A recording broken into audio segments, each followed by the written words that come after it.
I don't hear myself through my headphones. Yes, man. Like, I feel real good about this right now. Pay attention, because you are now listening to Permission to Speak Freely. This episode of Permission to Speak Freely is unofficially sponsored by Quizlet. Have you ever realized that you needed to study, but you already hit start on the exam? Don't worry about it. Just open up another window, pull up Quizlet, and Google those answers. Quizlet, for when you need to study and take the test at the same time. Easy day. They gonna kill me soon. Quizlet gonna kill me soon. What's up, man? I know, man. Oh, not much, man. Not What up, much. man? How What's you doing? going on, man? I'm doing good, man. I'm doing good. What you been up to, man? Let's talk a little bit. What you been up to? Well, we keep wearing the same color shirts, man. And you know, I want the listeners to know like that this is not planned at all. Just like our Quizlet promos. It's all off the cuff. Like, I do not talk to Damon before we start recording and ask him what color shirt he wearing. Now, I tell you, and the reason why I have this shirt on, I never wear like collar shirts, but I got my Tiger Woods red on today, man. You know what I'm saying? I was out there on the links today, man. You know what I mean? Do you Shot know a what fresh you're doing? 80 something. You know what I mean? You Bro, I know what I'm doing, man. I know what I'm doing. I had a couple bad holes, man, but other than golf, holes, I had a couple bad ones, man. So, I gotta do a little bit better. But I was still in the 80s, though. You know what I mean? I'm trying to get that score down to the 70s, man. But anybody know how to play golf, they know 80 is pretty decent. So I gotta get better, though. Gotta get better, man. Yeah, hey, so I'm up in Rhode Island right now. I'm in the SEA. If you've been listening, then you know this was inevitable. But before I even talk anything about SEA, all right, so let's give a disclaimer real quick. Let's get this disclaimer out the way. The first one is our internet that we're using is janky, could be, right? Because I'm TAD somewhere, I'm in the SEA, and Damon's TAD as well. Where you at, man? I'm in Virginia, man. And we're going to talk about a little bit about that. I'm up here. I got a conference I'm up here at, man. So I'm in Virginia, What you be going to these conferences and stuff for, man? You starting to be like important? A little bit, man. Conferences sound important, though, don't they? It's crazy, man. You eating hors d'oeuvres. Sounds important, but I know how conferences go, man. Finger food. Yeah, they had some coffee. That's about it. But yeah. So yeah, man. I'm just, InServe, those dudes, they do a lot of stuff, man. So they want us on the same page they own. So we come up here and make sure we all linked up and on the same page when we doing these inspections. So we come up here. So, dude, the other day, I think it was Tuesday, man. So we had SEA, a lot of Navy stuff, talk about a lot of Navy stuff, a lot of leadership stuff. Dude, man, I woke up in cold sweats Tuesday. It was Wednesday morning, I think. And I had a Navy nightmare, man. Have you ever had a Navy nightmare? I probably have, but it ain't like for me to remember it has to be something crazy. So I don't remember. So I'm gonna say couldn't have been too crazy. Yeah, dude, I had a Navy nightmare. So the dream, how dreams start, but it's like a whole backstory, this memory that you never saw. So the way the dream started, we're at like a divisional quarters, our departmental quarters. The commanding officer is there. It's funny because it's my captain now who's the commanding officer, right? My current captain. The CMC is there, and it's Lyra. So the CMC is Julia. That's who the CMC is for some strange reason, right? It's Julia, right?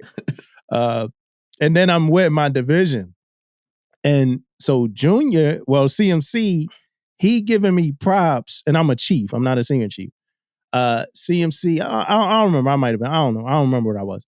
CMC's giving me props for like doing my job. It was like some customer service job. I forgot. I don't really know what it was, but whatever it was, I was doing it like running circles around the second classes that I was working with or whatever. Right? It was like I was working with seconds.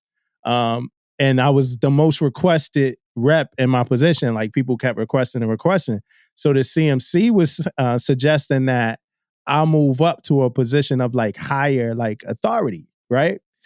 So as this all hands thing is going on, the captain's talking and CMC keep going back to like me moving up to like a position of higher authority. So eventually the captain like snaps, like this the problem now that we having on a ship. We trying to put responsibility in the hands of people that can't be responsible, So CMC fired back. Like he's showing you he could be responsible. Like why are we letting like one thing determine something else when we ain't done nothing yet? So now I'm confused as hell, So after after this all hands thing, I go up to CMC and I'm like, yo, like, what's up, man? Like, it's something y'all not telling me. And you know that feeling when like the captain not really looking at you, like, it's like you are, are people on the ship not really looking at you, like ostracized, like, I can't go anywhere, like, what's going on? And then like, it's like, I'm an EM and I was still an EM, but they had me doing like admin or some other kind of work that wasn't EM related at all.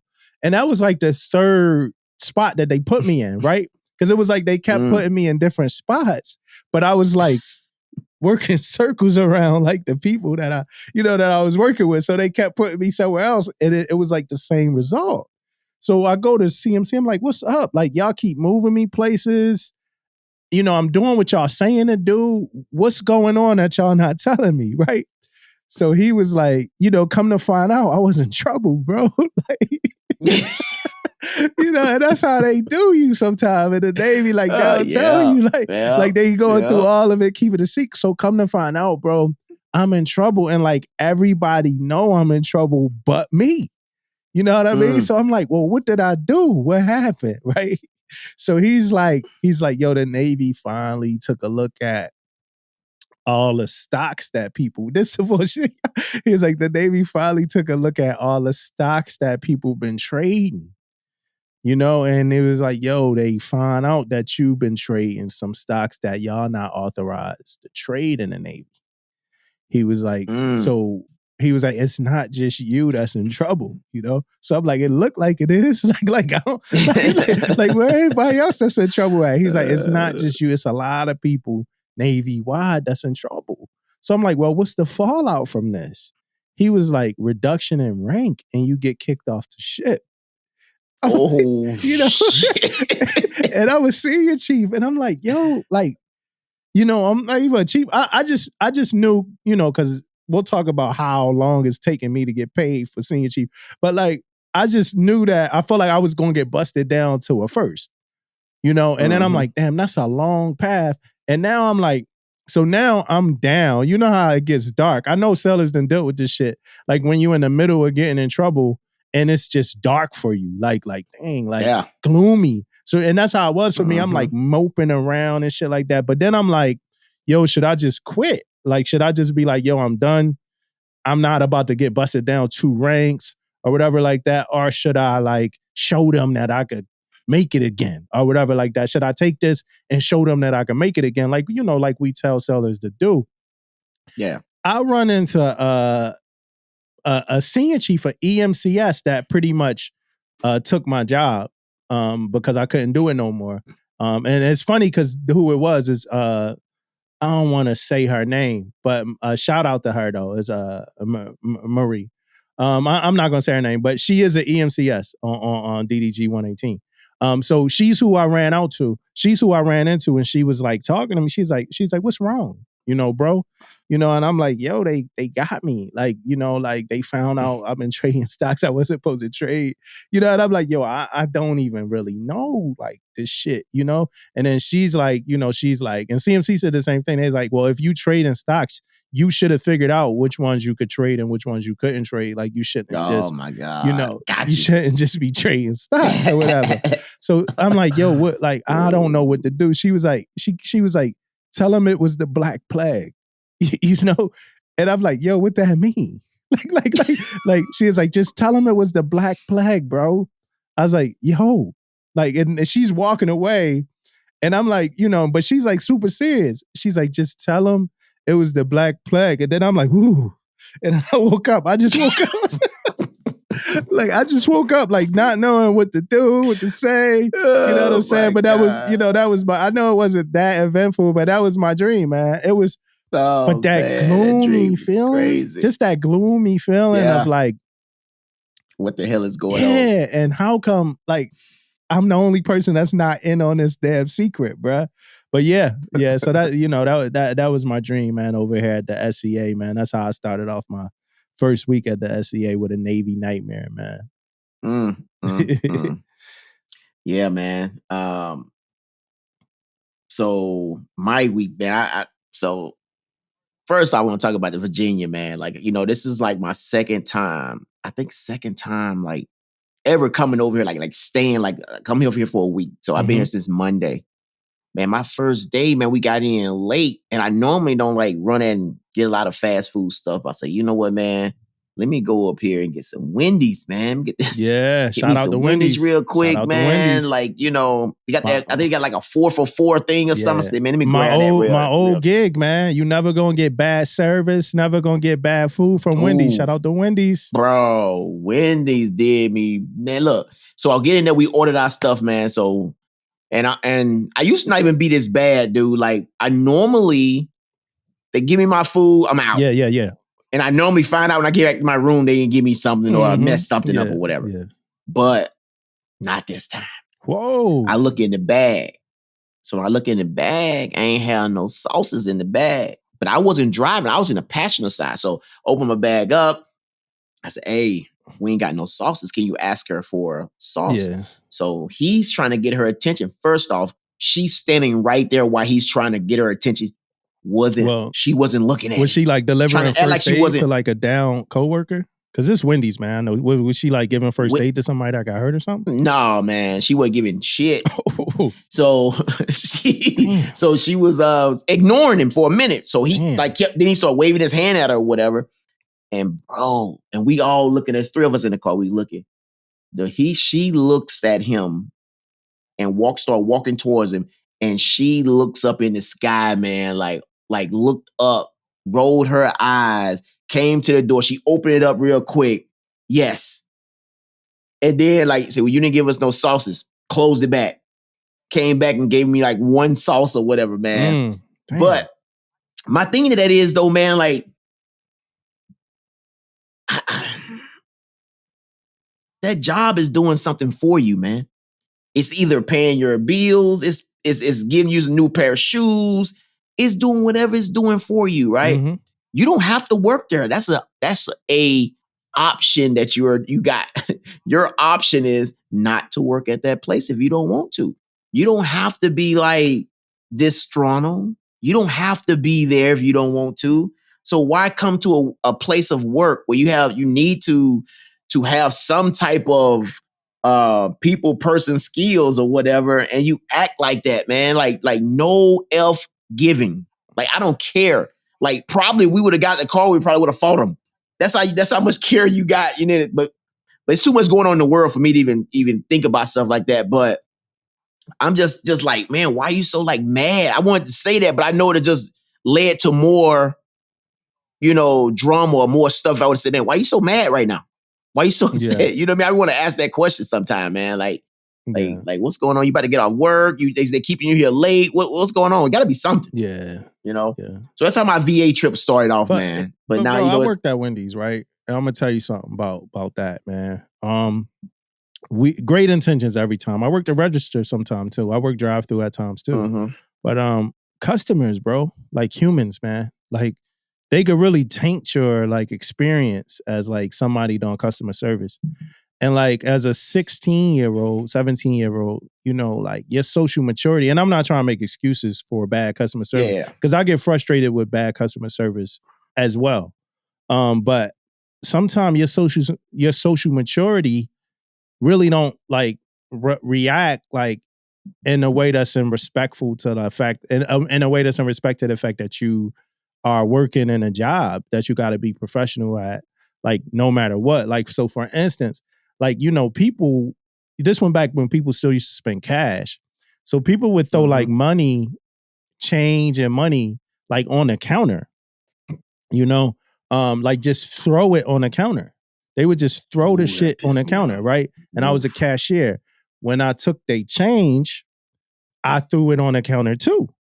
I threw they change back on the counter. Cause I'm like, obviously this how we, this how we transactioning with money. Oh, that's what happened. Like Most this how we that's doing how it. happened. Like if you throwing money, I'm throwing money. So it was that.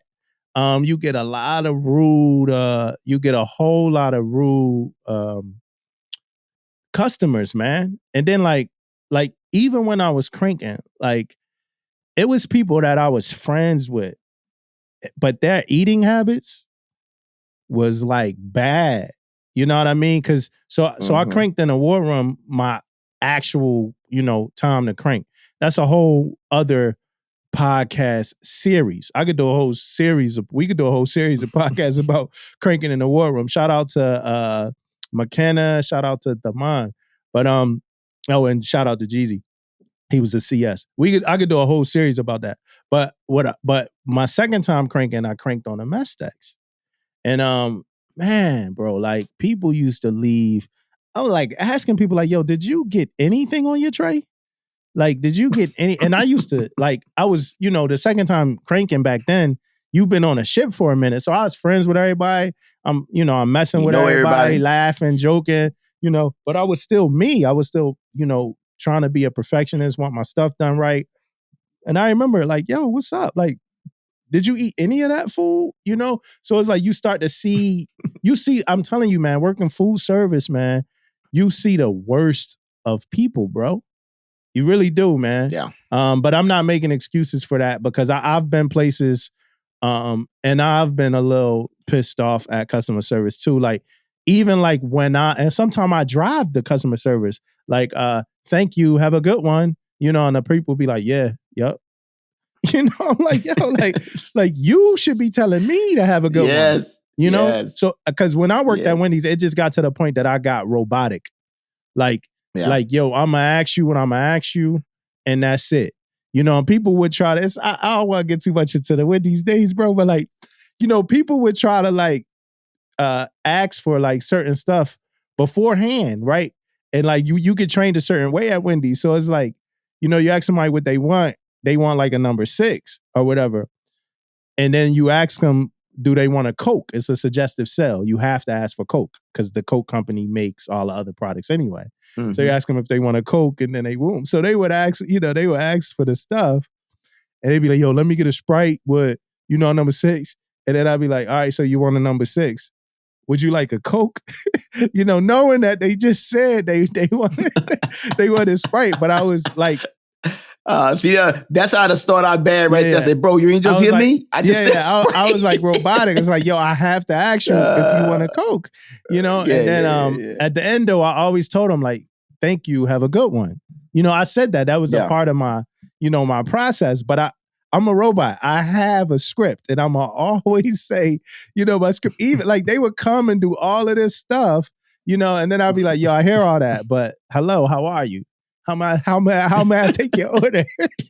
But I was good at, like, I was very, if I could say it, I was good at, cashier, man.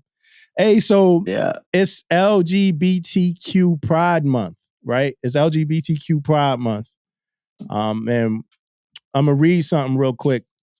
Not much of it, but it's from the AllNav, right? AllNav 03422. This widely discussed year's theme, Reunited, speaks to the challenges of the past 2 years to celebrate Pride Month as a community and the need to further strengthen connections amongst one another. As of 2018, which is 4 years ago at this point, 9.1 of Navy service members and 4.4 Marine Corps service members are estimated to openly identify as LGBTQ. So, I mean, I would be remiss if I didn't shout out, all of our LGBTQ listeners. We got most definitely, man. Yeah, we got a lot. Shout out to Ann Guyman too, Erica Martinez, NC1. So we got a lot of LGBTQ listenership. So, and we definitely appreciate it. Most definitely appreciate it. Big shots spreading the word, and I know we talk a lot about diversity in every kind of manner. So shout out to all of our people, and hopefully, we get some good celebration for Pride Month. I think Angeline might come visit me out here, and we might try to find something to do for Pride Month while we out here. Oh, yeah. So also it's 101 critical days of summer, right? That's not much, but you might get a PowerPoint, right? You might get that PowerPoint, right? Yeah. Do you do anything for that? For the safety stand down? Do you? So hold on before you start, right? So before we talk about that, all nav 03322, the time from Memorial Day through Labor Day, that's the 101 critical days of summer. And that's what the reason why that's so important is because that's when we experience our greatest personnel losses, right? During that 15 weeks. So during last year's 101 critical days, the department lost 26 sailors and Marines, right? So that's the reason why that's so important and why we want to make sure that we doing some kind of safety stand down, some type of pre-summer brief. Yeah. What's some of the stuff? What you guys do? I wasn't there, man. Oh, you ain't been there. So we didn't actually like do any, do anything. I gotta watch my words when I'm talking about this. We didn't actually do anything, but we actually, I want to say either, I don't know if it was the admiral or the chief of staff sent the email out about it, and just talked about it, but we didn't, like on a ship, you're doing a stand down. It's funny. You know what I mean? It's funny that you do that on a ship. Yeah. And versus like what I've seen at shore duty.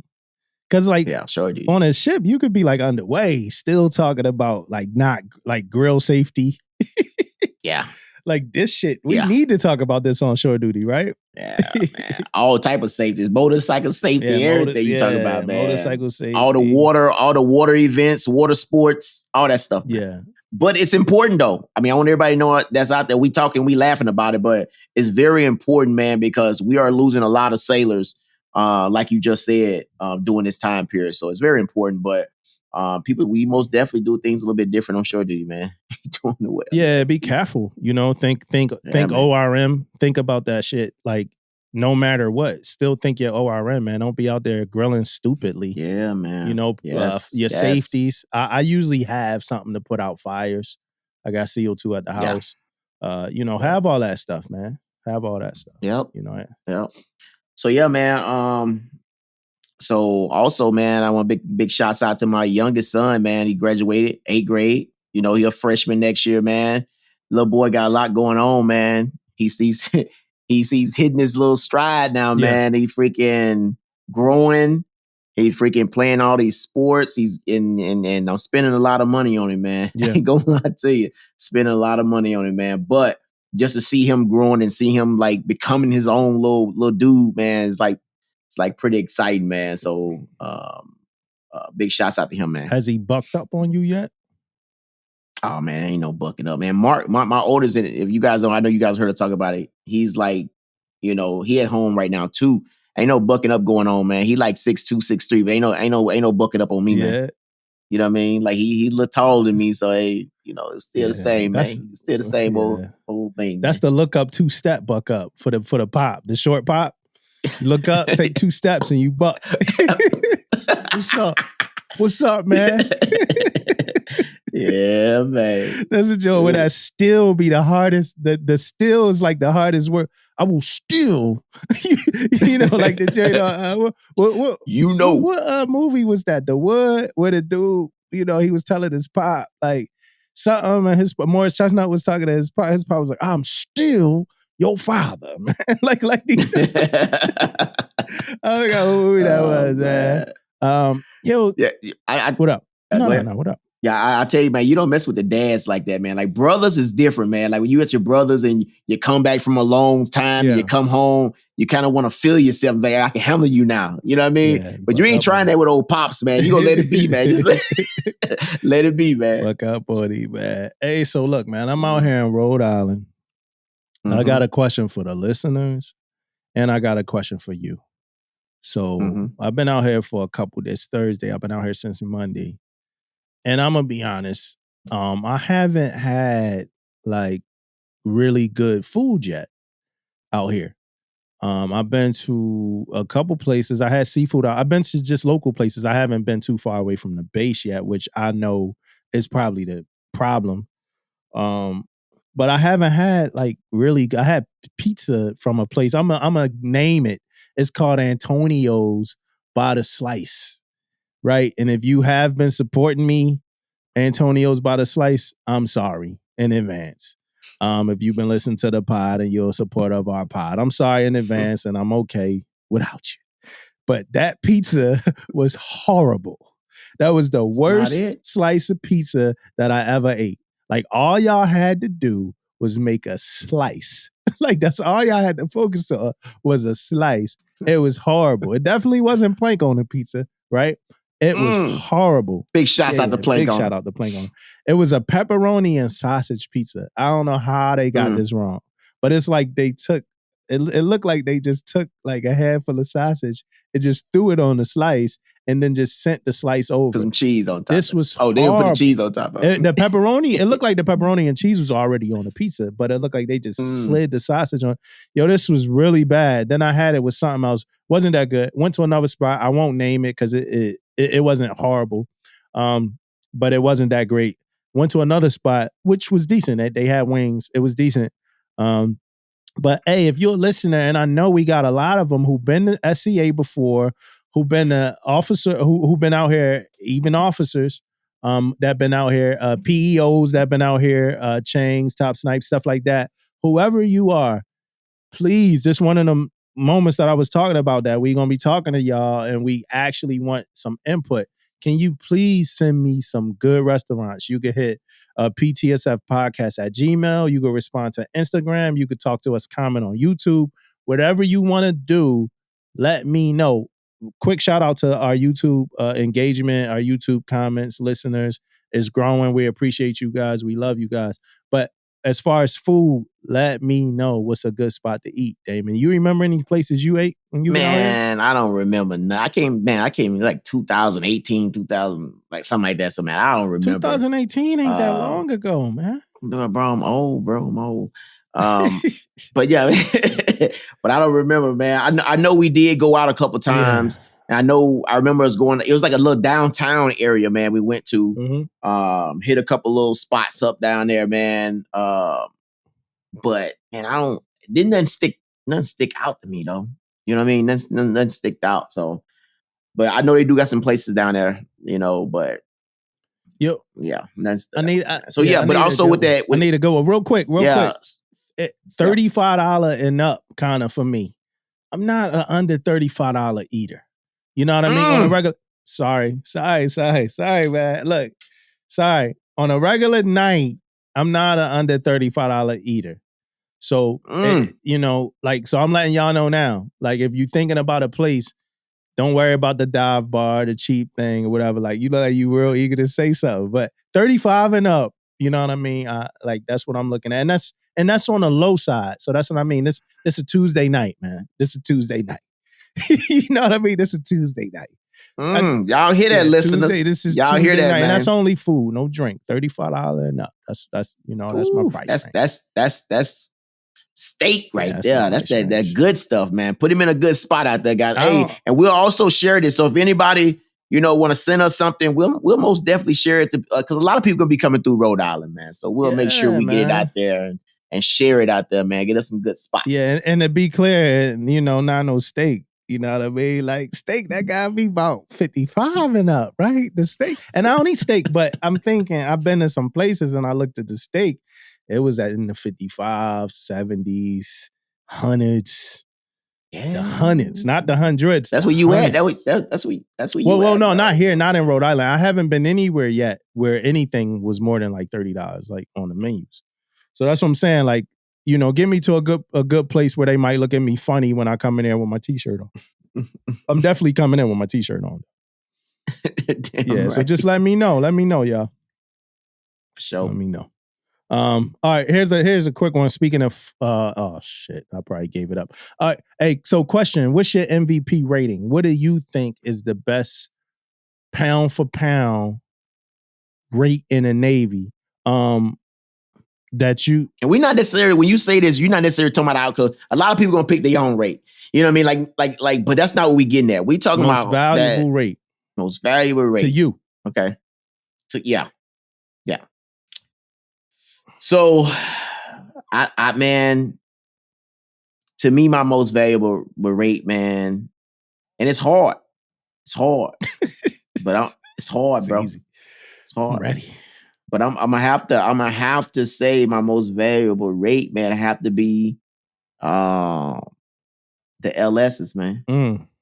But now you only get one, man. You only get one, dog. You only get one. You only get one. I'm gonna say LSs when it comes to my job and my work. Like when I need something, I'm gonna say the LSs, man, because they be hooking me up. Sometimes, man, I have some stuff that breaks that I have to get back up like right now. Yeah, you know what I mean. So they most definitely be looking out for you, man. And on top of that, they damn near have a rate. I'm gonna have a rate in every duty section, right? So when some break, dude, I always got a duty freaking person there to come holler. I can go holler at and get shit done and get parts or whatever I need to get done, especially on a ship. Anyway, I think the LSs, man. What's yours? All right, I'm gonna keep it in supply, and I'm gonna say the CSs.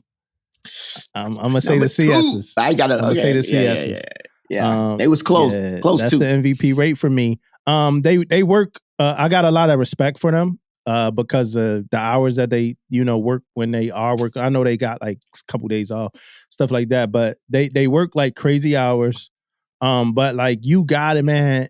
It's nothing. Like I'm telling you, the reason why I say MVP because it's invaluable, bro. Like if you got a CS friend. Like when I was coming up in the ranks and stuff, man, like damn near all my friends was CSs. So it's like, that you might get like better, some better food. You know what I mean? I think I told the shrimps, my shrimp scampi story on here before, but you might get like a hookup. You could be eating shrimp scampi when the rest of the ship eating pork and beans. You might get your burrito, your breakfast burrito, delivered to you. I hope none of that stuff is illegal, and I don't got no CS's Master Chief's like, oh, that's really happening. Like, but no, but yeah, it's a lot of that. But then also, I think it's a great rate because of like some of the shore duty potential. Like CS's, they could go work at the White House. They could be a lead CS for like the CNO.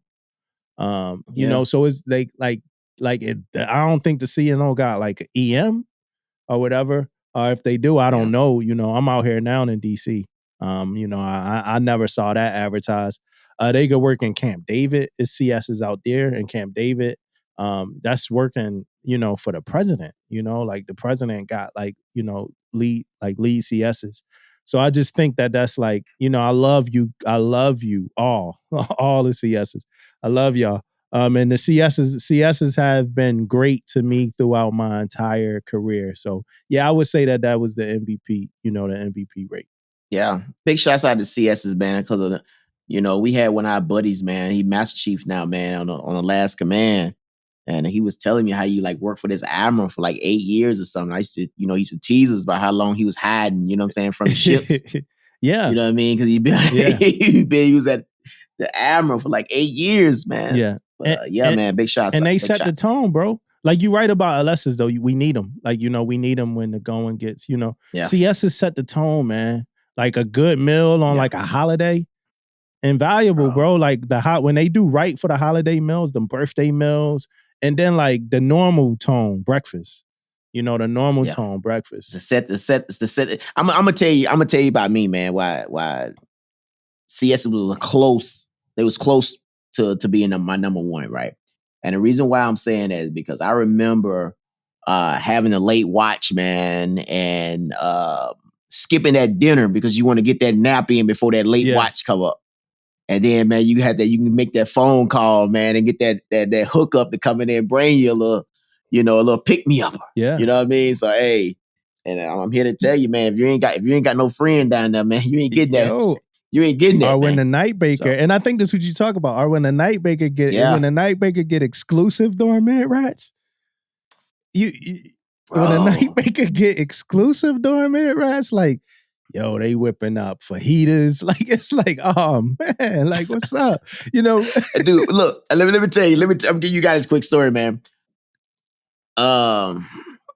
We had it like we talking about standing watch, and I mean, we look back at this at the time. It's like, man, we freaking standing all these watches. We tired. We blah blah blah. But when I look back at it after I'm gone from the ship, man, I'm thinking back and I'm like, bro, we had some them guys should come through for us, man. Remember the breakfast sandwiches? Remember the breakfast sandwiches? Man, breakfast sandwiches at midnight, man. You guys don't understand what's going on. They had that bread toasted in butter, man. Y'all ain't even. Yo, we used to eat that breakfast sandwich right before we got off watch too. Like, yeah, man. You gotta go to sleep. Big shots out to the CS2s, man, on them night bakers, man. Jack in the dust, we should call them, man. Hey, y'all don't know what's going on, man. Bro, on the last ship, on our last ship, we used to get the breakfast sandwiches. I think me and you was in the same watch. But we used to get the breakfast sandwiches right before we got off watch. Like right before breakfast. So, right before we got off watch, let's say we were standing like the probably 12 to 3. Yeah, either the 22 to 2 or the 2 to 7. But it's like, let's say the 22 to 2, we getting a fucking breakfast sandwich at 120, and you just about to go to sleep with all that in your stomach, man. Because when it's exclusive, it's like way bigger. You know what I mean? Like, I'm over here salivating, man. I gotta swallow. I'm over here. Pause. Oh my goodness, man. Big shots out, man. Hey, like, those are stories though, man. You guys got a good story like that, man. Talking about them CSs on them late watches, man. How they be coming through, man. I'm telling you, guys don't even understand on how they was coming through and how to keeping my morale up on board that ship, man, and them late watches, man. Hey, and like I said, for the listeners, if you please let us know what your MVP rating is. We want to know. What's your MVP rating? Yeah. And that's on ship or shore. I just said C, it's talking about C, dude. But ship or shore, wherever you at, man, what's your MVP rating? Don't be biased. We know MAs ain't the MVP rate. Don't be biased. Don't be biased. Hey, I love y'all, yo. I love the MAs, man. They know how to shoot guns and stuff like that. I love y'all. So, I was talking to one of my MA boys earlier just about guns, about AR-15s and stuff like that. He was actually educating me to a point that I think a lot of people should get some education about all of that stuff. He was giving me a lot of information. So, and I appreciated that. All right. Speaking about just kind of in that vein, I do want to correct what I said about the security guard in our last episode. I mentioned the security guard being shot by the cops when they went into the building, and that was a complete that was just in the moment we just talking, blabbering, and that came out. I really meant to say that the guard was shot by the shooter when the shooter came into the building. However, that was wrong too. so the guards didn't engage. I hope I'm not wrong about this, but from what I know, the guards and the shooter didn't have any kind of engagement at all. And again, that's still such a sad story. And I know, we speaking in jest about just me correcting something that I said, but that's such a sad story. And I think all of us been praying for those families since we got that news. Yeah. Well, real quick too, man. Give me 1 second. I want to give a big shout out, man. We talked before we get into our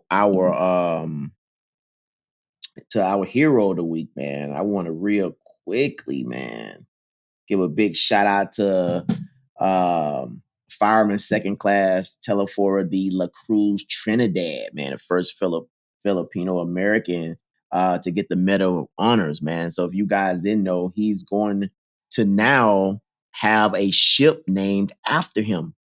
How about that, man? We talked about him. We gave him the big shots out that he deserved. And guess what? All of a sudden now, he going to have a freaking ship name after him. Let's go, man. Let's go, sure. PTSF. Let's go. Yeah. One of our past heroes of the week, man. Yep. Yeah, man. Big time, man. I love it. Yeah, man. So our hero of the week this week is Britt Kelly Slabinski, right? Britt Kelly Slabinski. Senior Chief. So highest rank was Master Chief, but when awarded Senior Chief, right? Britt Kelly Slabinski, Hero of the Week, awarded as a Senior Chief. The conflict was the war on terrorism. Command was the Navy SEALs. Branch of Service, Navy. Medal of Honor action date was March 4th, 2002.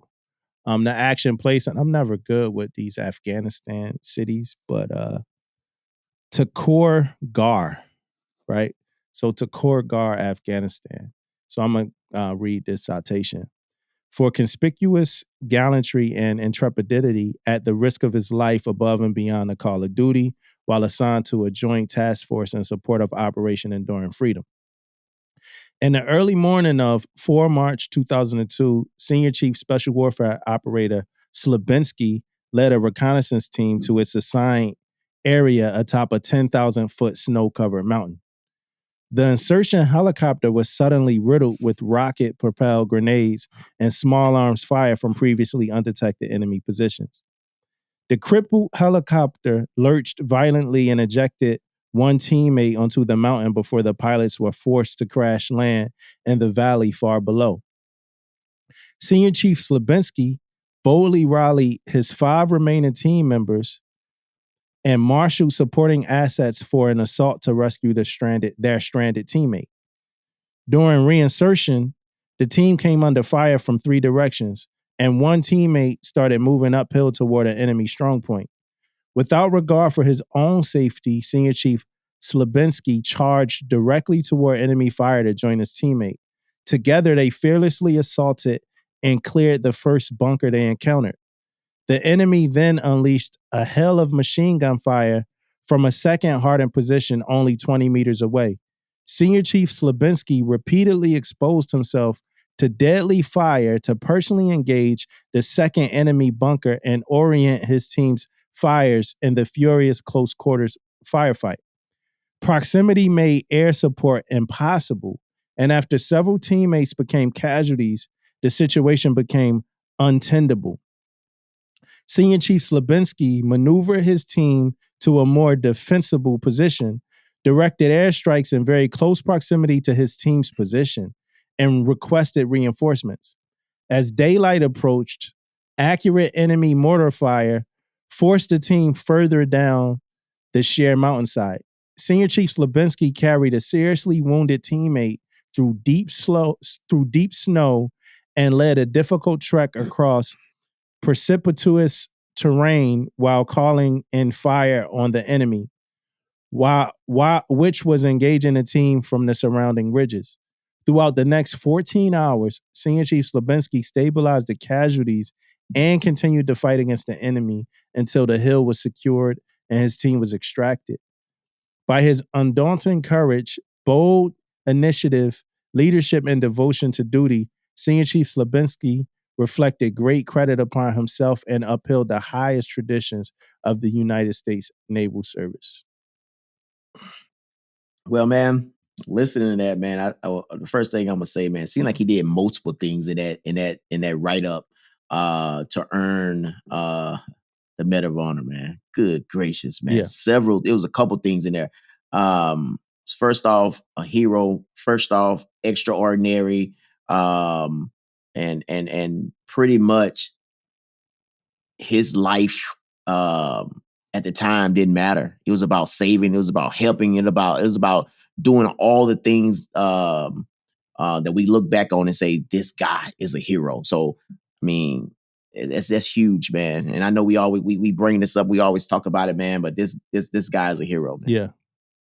Yeah, for sure, no doubt.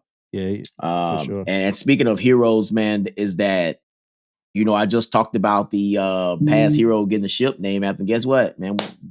Slabinski, you up, man? You know what I'm saying? You up? Yeah. Give us a couple of months, man. You might get you a ship, man. Yeah, that's good stuff. That's really good stuff, man. I wanna quick shout out the red team at SCA right now, class 252. I want to shout out the red group, the Infernos. That's the reason why I'm wearing red right now. I'm wearing an Inferno shirt. Feel the burn, or whatever it is that, you know, we saying. So definitely shout out to the Infernos. I do want to say that I hate group text. I really do. I think I told my classmates that already. I hate group text, but this group, right? It's funny because we call the Infernos, no pun intended. But my group is warmed up to me. Like, I feel like I knew these people forever, man. I feel like I knew these people forever. They feel like great friends. And I hope to be able to, continue some of the relationship with these people even after. They was messing with me because they know I'm recording. They was like, oh man, you going to talk about SCA? No, I'm not. But I am going to talk about all of you. So I really appreciate you for for these last few days and this last few weeks that we've been doing stuff together. I'm not much of a digital guy. It's funny because we record this remotely, but so all of the talking on Zoom and all that, no. But I love it here. I love dealing with them, talking to them. I'm having a really good time. So I definitely wanted to show good them stuff. out. Good stuff, man. Good stuff. I want to also bring up, man, and I'm the reason why one of the reasons why I'm bringing this up, man, is because I stay an hour away from my job, right? And pretty much twice a week I'm filling up my vehicle, man, to come to work. It could be $100, whatever dollars it is, man. On Monday, it could be $100 and some dollars on a Thursday. So inflation, gas prices, all these things that's going on. And I'm a senior chief. Yeah. Right. So I was thinking, man, for these young sailors out there that's not making the money I'm making, of course, so how are they dealing with it? So this goes back to the questions, right? I want to ask these questions, like, how are you guys dealing with these gas prices? How you guys dealing with inflation? And give us some a little bit of feedback, man, on what's going on. And also, I like if anybody out there that's interested, man, I don't care if it's give us some ideas, like Fleet and Family or the financial specialist.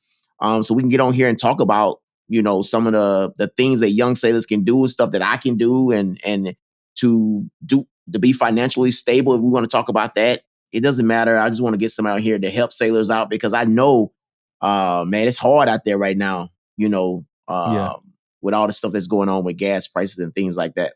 Yeah, we definitely, want to talk to somebody about that. I think we might have tried a few times too. So, but we definitely do. So if you like Damon said, let somebody know, man. Let somebody know. Let us know, man. Yeah. So real quick, I do, if I say pause, right, I think that's like an up north thing. It started rooted in some other stuff. But if you ever hear me say pause, it's because I said something sexual in nature. It has nothing to do with sexual orientation, sexual preference, anything. It's just sexual in nature. I'm married, you know what I mean? So pause for me is oh man, this, I didn't mean to say that, on this podcast. So I definitely want to kind of get that out out of the way. It's not like a play on anybody's sexual orientation. But I do, speaking of that, did you see the Pride Month image that was posted by the Marine Corps? Yeah. So yeah, what'd you think? Go ahead. So what'd you think about it? The truth, man. I had no thoughts on it, man. Like to be honest with you, man, I had no I saw it. We are in Pride Month. I got it. I understand it. No big deal. But I'm gonna tell you the issues, man. That's going on, man. Well, let me clarify. Oh, go ahead. I want to just clarify my thoughts first before you go, because I don't want nobody to think that I didn't think nothing of it either. I thought it was cool. I thought it was decent. That's cool. That's what's up. We kind of threw the colors on, I thought that was cool. I didn't really think that it would even cause headlines, backlash or anything. But what was you saying? I just wanted to make sure that was clear. Yeah. So I think it goes back, man, to and we talking about the Marines, right now. But the same thing in the Navy, man. I think it's more about the episode we did about talking about dinosaurs, man. You know what I mean? This is like the old school Navy. This how we did things. This how we did this. This what it should be about this. But let me tell you guys, man, and girls, we have adapted now, man. You know what I mean? We are representing. We are one force, one unit. And guess what, man? Pride Month is a part of that now, man. It's been for a little while now, right? So that's kind of how I look at it, man. Get over it, man. You know what I mean? Get over it. This is what it's about now. This is it. Yeah. And that's kind of how I look at it, man. But back to the article and the picture and all that, man. I felt nothing. Then it didn't even like move me, man. Like nothing. Okay, that's nice, man. That looked good. You know what I mean? That looked good. I thought it was, So, but here's a couple in this. I mean, I don't know. I mean, if you're a Marine, talk to me. Am I speaking on something I shouldn't be because I'm Navy? But I didn't really think. But here's a few comments, right? So somebody said the commandant should be fired for allowing this to happen in our beloved corps. shit. Right? Yeah. The woke politicians are weakening our military, right? Same person. That was on Facebook. Another person said that their grandfather served in the Marine Corps. The Marine Corps during World War II, and they said, I'm glad he didn't have to be around to see it capitulate to Marxists. And then it's other people saying, like, love to see all these boomers lose their mind over it. I don't ever want to hear some old core, hardcore nonsense ever again. Old core equal hardcore nonsense ever again. So it's just a whole bunch of different but you know what, man, with some of that stuff, like they said, the commandant should be fired and all that stuff, man. Give us something with that though. You know what I mean? Give us some whys on that though. Like why? Yeah. Like that's what I want to know. Like I know it's easy to throw out a statement and talk about things and whatever, but make us understand why they should be fired. That's what I want to know. Why? What was your thoughts? Did you see that, like the Juneteenth ice cream? I don't think I seen that. All right. We ain't gonna talk about it then. If you ain't see the Juneteenth ice cream, we ain't gonna talk. I will just say that most federal holidays get exploited by companies trying to make money off the federal holidays. That's been happening since the beginning of time. So I will say that I am expecting Juneteenth to be exploited just like all other holidays, like because it's a federal holiday. And the federal holidays been a way for companies to make money off of us forever. I don't know if that sounds like conspiracy or what, but I know that's always, been a thing. But yeah, that whole losing your mind over the Pride Month image, come on. It's crazy. This article here I'm reading, right, it's from Task and Purpose. It's saying that, I know we said some numbers earlier, but it's saying that a 2010 study by the Williams Institute at University of California, Los Angeles Law School estimated more than 70,000 gay, lesbian, and bisexual service members were serving in the military as of 2008.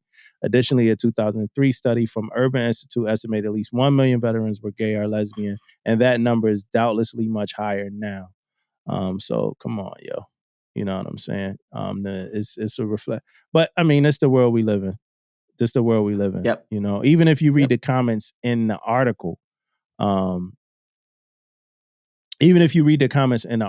it's the same thing. I think people got issues with it being like on the rounds, the tips of the rounds, saying that rounds are brass and copper colored, they not crayons. But I mean, for me, sometimes I think that's like excuses to have like an issue when you really got a different issue. You know what I'm saying? Like it's really a different issue. But I mean, that's my thoughts on that. I'm interested in everybody else's thoughts. I know people might disagree, and I would love to be educated on my ignorance if I am being ignorant. And I'm sure you're the same way about that one, Damon.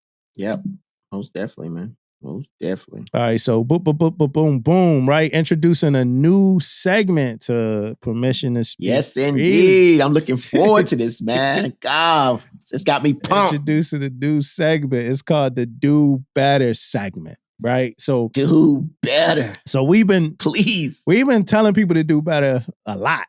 I think you just told Fort what Fort you tell to do better? What one of them forts you told to do better, Fort Bragg or what of them forts? Oh yeah, with that Fort Hood. Fort Hood, you told Fort Hood do better last week. So it's like we might as well make it official, man. A do better segment, right?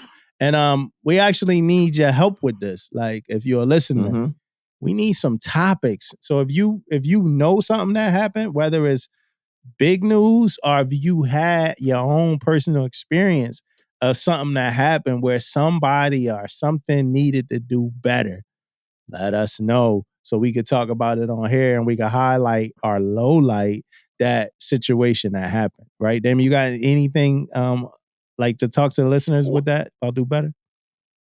Well, we're gonna come up with, we're gonna talk about do better for the day, but any examples, man, like I give you guys an example, man. Like I'm in the Navy Lodge right now. If I feel like it's something that ain't doing this or doing that, I must call them out. Do better.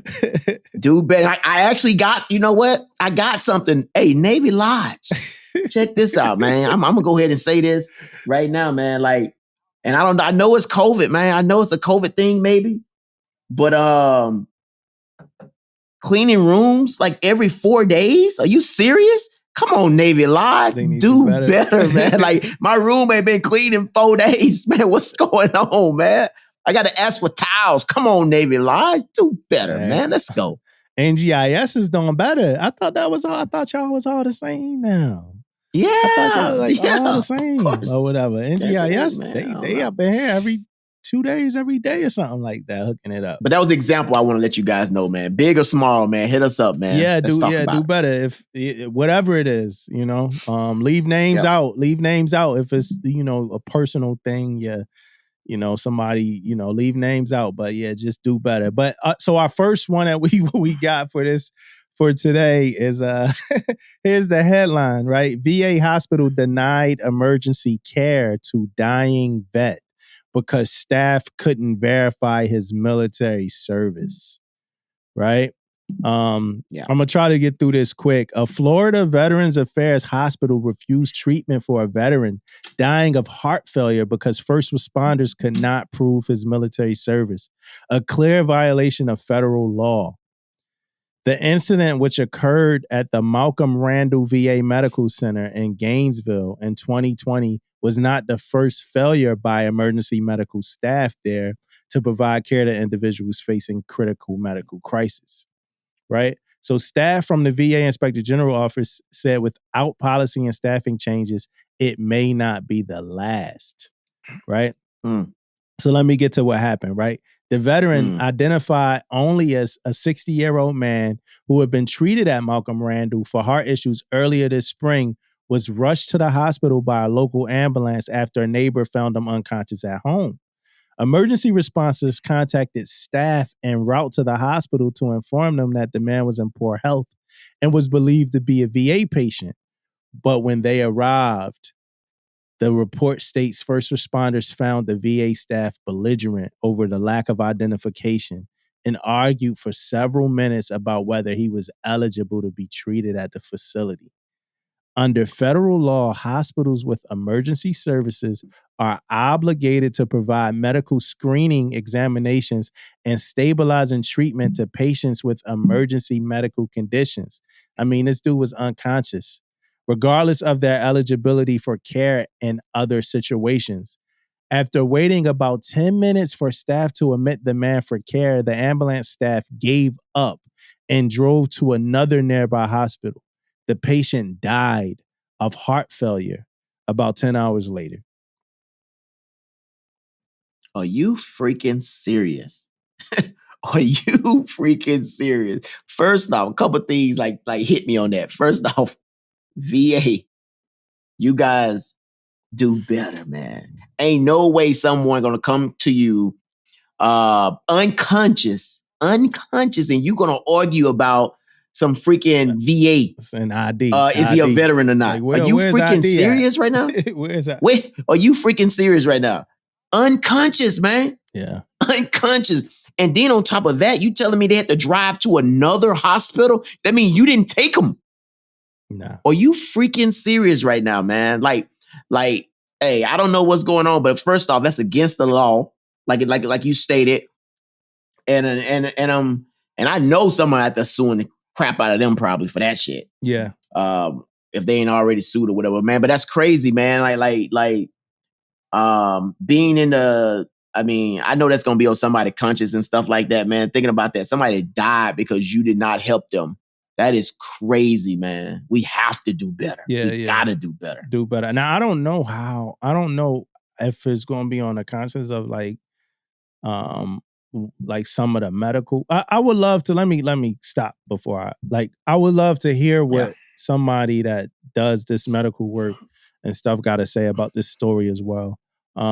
because I know they see things every day. I got a friend that's a nurse, and she was just telling me like, yo, we see things every day. You know, she was telling me how hard COVID was, but she was talking about how hard that they have to be, like as nurses and everything, because they seeing death, they seeing like people in critical, conditions every single day, multiple times a day or whatever like that. So my assumption is people get numb to things like that and kind of complacent in thought when things like that happen. But I could be wrong in that assumption.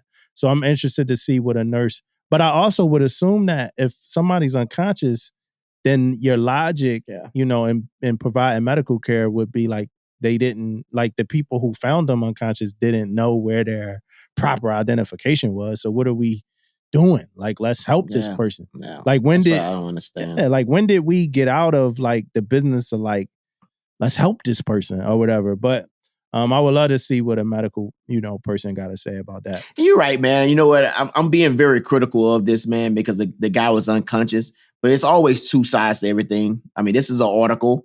It's probably someone's view of this, but at the same time, man, somebody pull up unconscious, man, seems like you should be helping them. But you're right, man. We get some medical experts out here to see what's going on. Maybe they can help us clarify this, because I will be like freaking irate right now if I see some shit like this, man. So yeah, most definitely, man. Yeah, man. Yeah. Yeah, I think I'm Segway King today, man. I think I'm Segway King, man. Because speaking of medical, right, we going right to PFB. This a reach probably, but Segway King, medical, PFB, beards, uniforms, right? Let's go straight to this NAVADMIN 12422. And when it comes to the uniform NAVADMINs, I be printing them joints out, man. So NAVADMIN 12422. I'm not going to talk about everything here like we did on Surf and Turf, right? But real quick, wearing hosiery with slacks or skirts is optional, vice mandatory for female sellers. When wearing pumps or flats, right?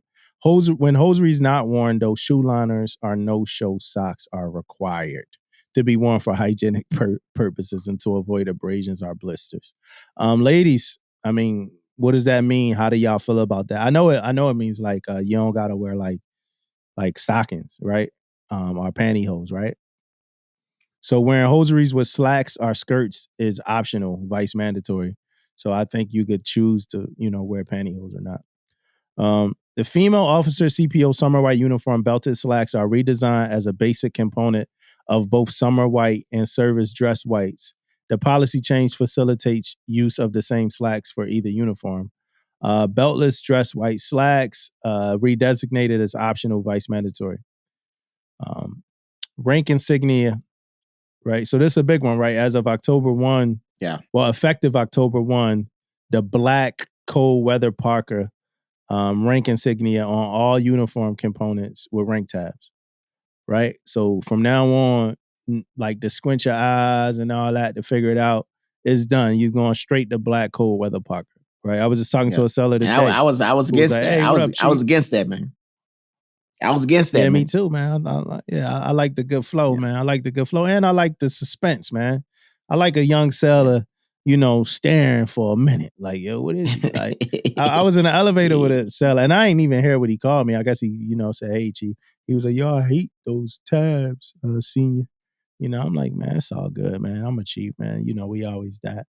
But yeah, so it's gonna be black now, so it's gonna be easy to see. It'll help me when I'm crossing the street, and I'm walking past a captain and I'm trying to figure out what this other officer is. So that's always a good thing. So NW type 2 and type 3 shirts and Parkers, black fleece liner, brown fleece liner, matching pattern, NW type 2, type 3 rank insignia, only during tactical training and operations. So now you can only do the camos during tactical training and operations, right? So here's a step forward for beards for us. And we doing baby steps, guys. Well, before I get there, let's talk redesign. NW type 3 maternity top is in progress, right? So that's something that's happening. So the Navy, you spoke, the Navy listened, like whatever happened, right? But let's get into this, man. Retired male sellers are authorized to have facial hair when wearing Navy uniforms during authorized ceremonial events. it gotta be neatly groomed.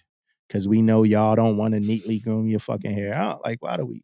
But yeah, so it gotta be neatly groomed and be in keeping with a professional appearance.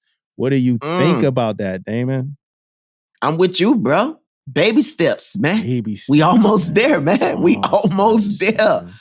Come on, man. We almost there, man. We lining beards up. Yeah. Now we freaking retired people can freaking, Yeah.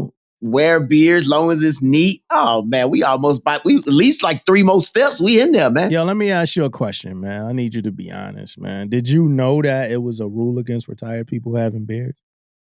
I didn't. Yeah. I did not know, man. Yeah, I most definitely, and I'm not going to lie, I'm not going to sugarcoat it. I did not know. And on top of that, I probably wouldn't even ask either. I don't think I would have, you know what? Yeah. Check this out, man. Check this out. So right now, people running around this thing with like full beards, damn near hanging down to their motherfucking goddamn stomach and shit around here now, man. Right? So if I seen a chief at a ceremony with a beard and I didn't know if he was retired or not, I wouldn't say anything because we doing it now. Yeah. You know what I mean? We got people right now, wearing, beards, as long as it's, trimmed up or whatever. So I wouldn't have called them out. And like you said, I didn't know in the beginning. I didn't know like retired guys could or couldn't. Yeah. And like, but I should probably know. So you should. I'm glad we talked about it. You should, but the way we learn a lot is we cross the bridge when we get to it. Yeah. So it's like when you retire, somebody like, oh yeah, by the way, if you going to that event, you got shave. You're like, what? No, I don't. All right, let me call. What? Let me call Damon up. Hey, Damon, man, I ain't gonna make it to the ceremony, man. I ain't gonna make it, Sorry, bro. I've been growing this shit like 3 years. Yeah, yo, this is it for me, bro. You know what I'm saying? I'm gonna come after. I'm gonna come after my civvies. Yeah, but I ain't, all that past and present stuff, man. I can't be there for that, man. Yeah, man, ain't gonna make that, man. Sorry about that. Hey, speaking on uniform standards, I wanna holler at like all the young sellers and let y'all know this, man, because I had to learn this the hard way. So I had good feet before I joined the Navy, right? I had good feet, real nice, pretty. I might have had like a little. Don't go too far, bro. Don't go too far. We good, man. We good, man. I'm being transparent. I'm being transparent, I guess, right? But like, I might have rubbed against playing basketball, whatever, rubbed against some. So I might like a little hardened edge or whatever somewhere. But nothing crazy, like beautiful feet. I don't have corns and stuff now, right? But them black socks, my black feet, and them black boots, they will make, and yo, this is important information, right? I know we've been kind of chilling and saying a lot of stuff in jest to this episode, but this is important information. That shit is like a steam box are like covering your foot, and especially because, like the rule, we got to tie our boots so damn tight or whatever. Like, and I'm like a stickler for like following the rules. So when I pull my boots, I got the shoe. Our boots, Navy boots, for some reason got these long ass shoestrings and shit. So I'll pull my shoestrings like all the way up to my neck when I'm tying my boots, bro. And your feet, it can't breathe. Your feet can't breathe, right? So I'm telling you this, all the young sellers. So this is what happened with me, right? This not racy, right? But I'm gonna talk about different races real quick. I'm a young black dude or whatever like that. And I'm dealing with like realizing like, yo, my feet is getting like fucked up. Like, you know what I'm saying? Like it's starting to get shit, athlete's foot, like shit like that. I'm just trying to be honest with y'all. You know what I'm saying? Like if you ever see me in the picture in the sand or whatever like that, my toes are kind of dug into the sand. You're not going to see my toes. Like, you know what I mean? I'm just being honest. You know what I mean? And I love my wife, man. I love her. I love you to death, baby. I love that you accept that. But the Navy, the black boots fucked up my feet. All right, so let me get to the story. I was chilling one day with a mentor of mine who I love and respect to the most, right? One of my EM2s at the time when I was a fireman. He's a white guy. And I was looking at his feet, right? his feet was beautiful, like immaculate. You know what I mean? And he had been in the Navy for like 14 years, you know? And I'm like, yo, and honestly, you know, when I was younger, this dumb, right? You know, I used to sleep with my socks on, right? And I didn't know, you know, like kid, like, you know, I guess is that dumb, Damon? Sleeping with your socks on? Is that like? Nah. I do it sometimes. All right, yeah. So to now, I do it sometimes. No. Yeah, I don't do it at all no more. But I used to sleep with my socks on, right? And I used to walk around all the time, socks on, stuff like that. And I asked him, I'm like, hey, bro, like, you know, and he know who he is. He listens to the pod all the time. He will wear like the thong, you know, he got like the thong sandals on or whatever, so you could really see big toe and the rest of the feet looking real nice, man. I'm like, yo, bro, like, why your feet look so nice? Like, you've been in the Navy so long, my feet are like jacked after just boot camp, and this is my first command. He was like, yo, I let my feet breathe. I let my toes breathe. He's like, I walk around with sandals when I'm not, you know, in those Navy boots. He was like, yeah, bro, like those Navy boots. And it's like life shit. And man, that's why I'm always give a shout out to everybody that taught me anything in the Navy. Because this ain't really had nothing to do with the Navy. This had to do with life. But he was like, yo, take your damn boots off the moment you get in the house and embrace your feet. Like, keep your feet out. You know what I mean? And from then on, you know, I never had any more issues. Like, the issues didn't progress. You know, it pretty much issues from where it started at, you know, still dealing with that, trying to, you know, get that right. But in order to like fix your feet, you got to damn near lose your liver or something like that. But you laughing because you know it's true.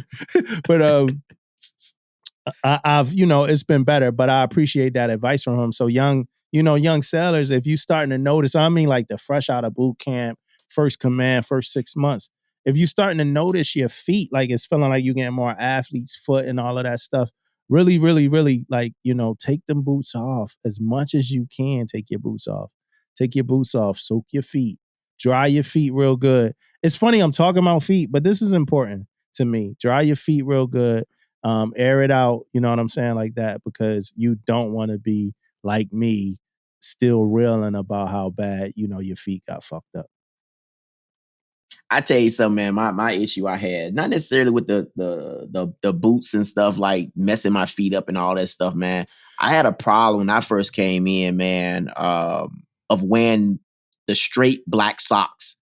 You know what I mean? Like, yeah. What I mean is that like, man, my whole feet turned a different color, man. My toenails, everything turned a different color. Yeah. So I learned from that, man. So now I wear the white bottom, white socks underneath them. Oh, you wear white socks underneath them, or I wear like the ones the white bottoms. Yeah, the white. You know what I mean? With that, yeah. But I had to, dude. My whole feet was turning colors, man. Yeah. Like real bad, man. So I did learn from that, man. But I'm here to tell you guys, you don't have to learn from our experiences. You learn it now. We're telling you things you can do, you know, so you can have some nice feet, man, you know? Yeah, and if you still wearing straight black socks with black boots, yo, talk to me. Oh, yeah. Talk to me. We got to talk about that. Especially they make the white bottom joints. The white bottom joints wasn't around when I first came in. Yeah. You know what I mean? So, and you know, you have to have black socks. So if you still rocking the black socks with the black boots, yo, you do some soul search. Also, if you using them straps that come on the Type 3s, you nasty. Like, you know it. Get some blouse and straps, man. Blouse your shit up, man. Like, if you using them Type 3 straps, you got problems, man. It's funny because we talked to Rob, and I saw Rob talk about this on Facebook, but I wanted to address that too. Like, yo, you're nasty. Get some blouse and straps, man. Yeah, man. Like I know you left them at home or whatever, man. Go pick up another little pack, man. Yeah. Put a pack in your car. Put a pack in your backpack. Put them all over the place, man. You can't be rolling like that. I got like 300 blouse and straps, like a bunch of different colors. Like if you go, my kids will still be like finding blouse and straps, bro. Get some blouse and straps. Stop playing. Like, stop playing. You know that's nasty. It don't even blouse right. It don't tuck under right. Like, get yourself some blouse and straps. Do yourself a favor, man. You know, because if you up for like SOQ or something, they might hit you for that. Like you might not get it. And you better not come up in there with those freaking. Yeah. And why y'all make that? Why we make that? Who make Yeah, you're right about that too. Who make N-dubs? American who? Is that? Hey man, why y'all I hope it didn't that? come from a focus group either. I hope that shit didn't come from a focus group. Yeah, put like, that little fucking. Oh man, like blousing straps cost money. We might as well just add it to the pants. Like yo, them Jones trash. like they suck. Like don't use them. You nasty. Trash. Oh man. All right. On a serious note, right? Sexual harassment claims, right? We talked about this with Simeo stuff, but sexual harassment claims are being taken out of commanders' hands in the Navy and Marine Corps. Right. Yeah, I mean, I personally, my opinion, think this is a great idea. Right. I think it puts no pressure on the command. Because a lot of times when the command takes it, man, they appoint somebody at that command to do it. I think now when you have a somebody come in, they are a fresh mind, looking into the case.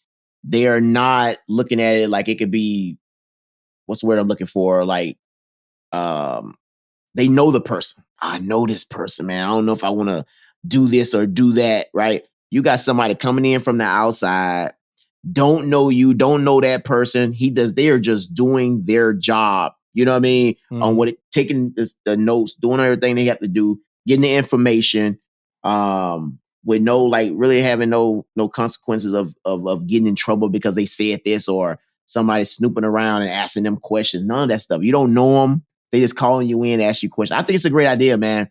And I don't. This may not be the first thing that get taken out of commander's hands. You know what I mean? You mean it may not be the last thing, right? It may not be the last. It may not be the last thing. I mean, yeah. So, but this is one of them. I think it's a great idea. Yeah, and this stuff we still seeing a result of things that's been put into action after Vanessa Guillen was killed. So we still seeing a result of all of that. I just saw like a story where the girl is saying that, she might, like the girl saying what the alleged intent of the murder was, but I don't believe that story. But they saying that Vanessa saw a picture in the guy's phone and he was with the girl that was still married or whatever. A woman that was still married, so she saw that and he killed her. I don't know. I think it's more to that. But outside of that, I think this is a good idea as well. A lot, like you said, man, a lot of that, even Simeo, man, a lot of that should be taken out of the command. And given to somebody without any kind of ownership of it. I was talking to one of the Air Force guys in my class, and they don't even own like their PRT. They're like physical fitness test program. They don't own that. Like somebody else does, right? So now it's like a fair shake. It's no biases. There's nobody that got anything against somebody or nobody that's helping somebody. It's completely out of the hands of us. You know what I mean? And oh man, we got to write. I'm gonna have to write that down, man. That's yeah. I don't know who else do that. I want to know who else do that. That's good. Yeah, man. It's out of our hands.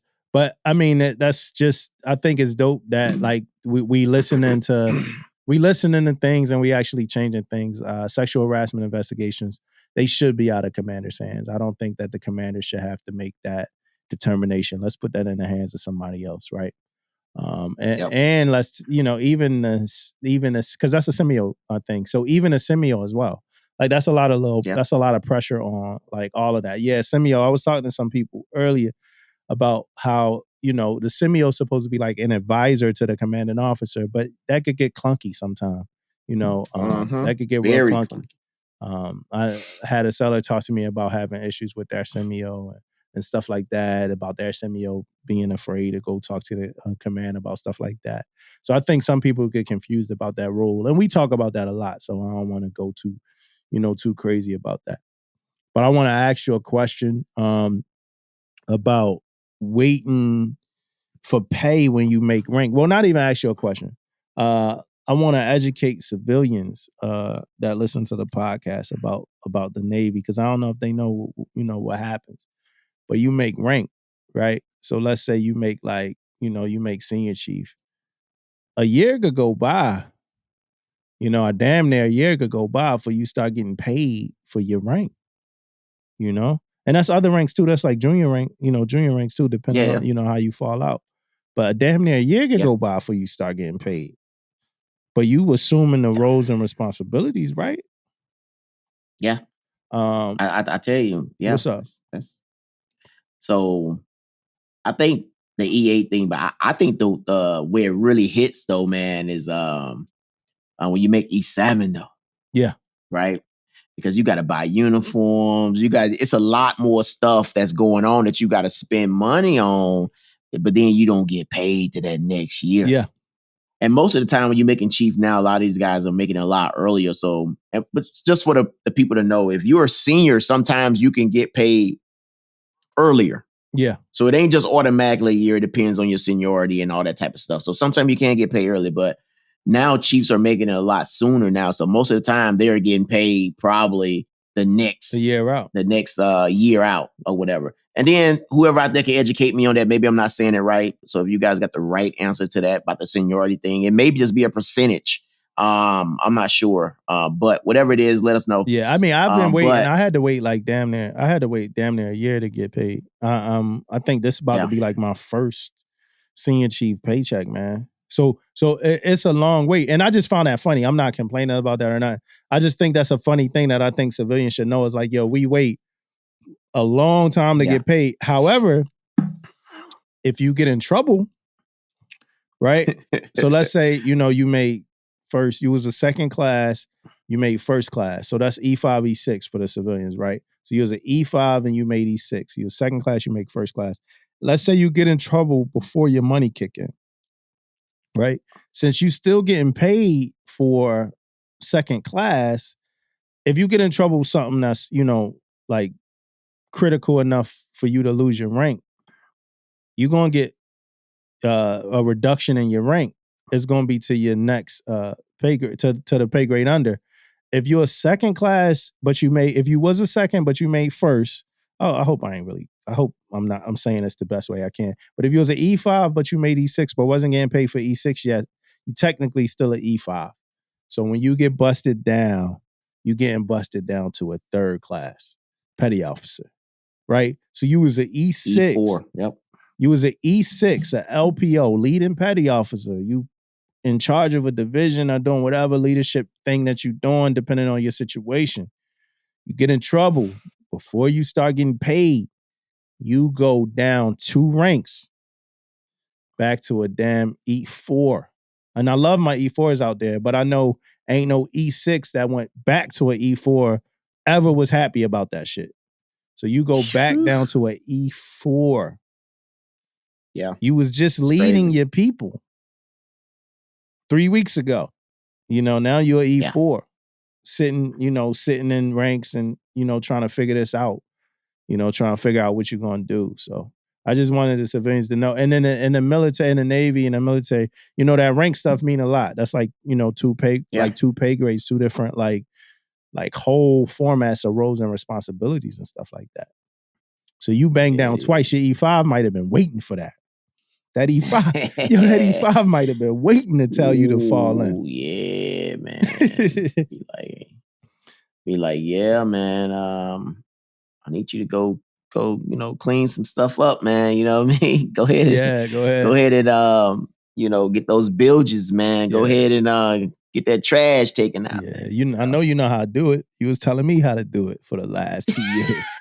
I mean, not 2 years. You're telling me how to do it for the last whatever amount of time. You know what I'm saying? So, I'm on Navy Cool, right? Junior sellers also, if you listen to Navy Cool is where you find like a lot of sellers, hey, I want to study, I'm trying to figure out how to study, stuff like that. They got the bibliographies on there for whatever pay grade that you're taking a test for, whatever test you're taking. The bibliography is a list of like manuals and sources of information for what you need to study for your rank. So for like EMs, it's a bunch of NEATS modules, and stuff like that on the bib, a bunch of tech manuals and stuff like that on the bib that's going to help you with the exam. What is it for DC, man? What's some of the stuff that's on the bibliography? Yeah, like it, man, huge stuff like 555, NSTM 555, NSTM 079, volume 1, 2, 3. All the big What's stuff, man. But I know what the 555 is, but that's the RPM, right? No, 555 is firefighting. Basic firefighting? Yeah. Oh shit. So it ain't basic. It just says surface. Yeah. So I don't know what the 555 is. I fucked that up. So what's the RPM? It's firefighting. So what's 074? RPM is by itself. That's gas free, right? RPM is its own thing. 074 is gas free, right? Yeah. All right. I got something. See, I know you got something right, man. Yeah. I messed that up, man. But yeah, so and that's what's on your bib, like different, stuff like that. All that stuff. That's 0742. It's on there too. Yeah. Hey, I know what the 555 is. I had a little brain freeze, man. I'm up here at SEL. It's a lot of information they teaching us. Be like, yo, this just what you guys to know, But yeah, so that's the bibs, right? It's listed things, different sources of information and stuff. But back in the day when I used to study, bro, I would pull up the bib. Well, before we get to that, like young sellers, you got bibs, right? But the bibs ain't, that's not all you have, right? Because it's not like a whole tech manual that you need to kind of go through. So you also need to look at your topics and your subtopics where they break down specifically like the different things that is going to be covered on that exam, right? So you got your bibliographies and your topics and subtopics. And then like topics are like, for instance, like mine, I say like the gouging or whatever, or magnetic silencing or whatever. Then it'd be like the 4 things from that tech manual that's going to be on the exam. So I'm not like blindly opening up my tech manual based off the bib and studying or whatever like that, right? So I think that's good information for, y'all to know. Now, where y'all don't have it as good as we had it was back when I was studying for the exam, bro. I don't know if you remember this, but the bibs used to have hyperlinks where you could just click the hyperlink and that tech manual pop up. And you say the tech manual or whatever device you're using or whatever like that. Do you remember that? Well, I'm going to say this, man. When you bring this up, man, I know I'm out the game, for a while when it comes to studying for these exams and stuff, but I didn't know they took it out. Yeah, they took it out, bro. They took out the hyperlink. Man. I'm just like you, man. We always had the hyperlink. I always click on that shit pop up. You know what I mean? Boom. Yeah. Like, and I tell you what, I went as far as that's kind of where I used to get my manuals from. Yeah. Save them. That's how I saved them because I went on there and clicked on them and saved them. It was good. I didn't know they wasn't doing that anymore, man. Yeah, and it's crazy because I feel like as the time has changed, like I feel like back then it would have been like the generation to like that would still go look for the tech manual or whatever like that. And I feel like now as time progresses, we should add the hyperlink. Like I feel like like we're used, easier, like all of us are used to like information being at the palm of our hand. So it's like, all right, you telling me about this tech manual, now I still gotta Google it or whatever like that.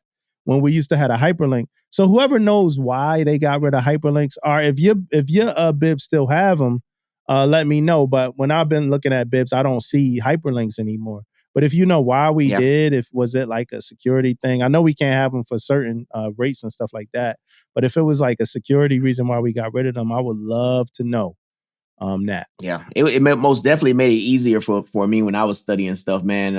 I know now they probably just copy and paste it into freaking Google or something and it pops right up or whatever. But it just made it more easy. You're already looking at it, hyperlink, click on it, pops up.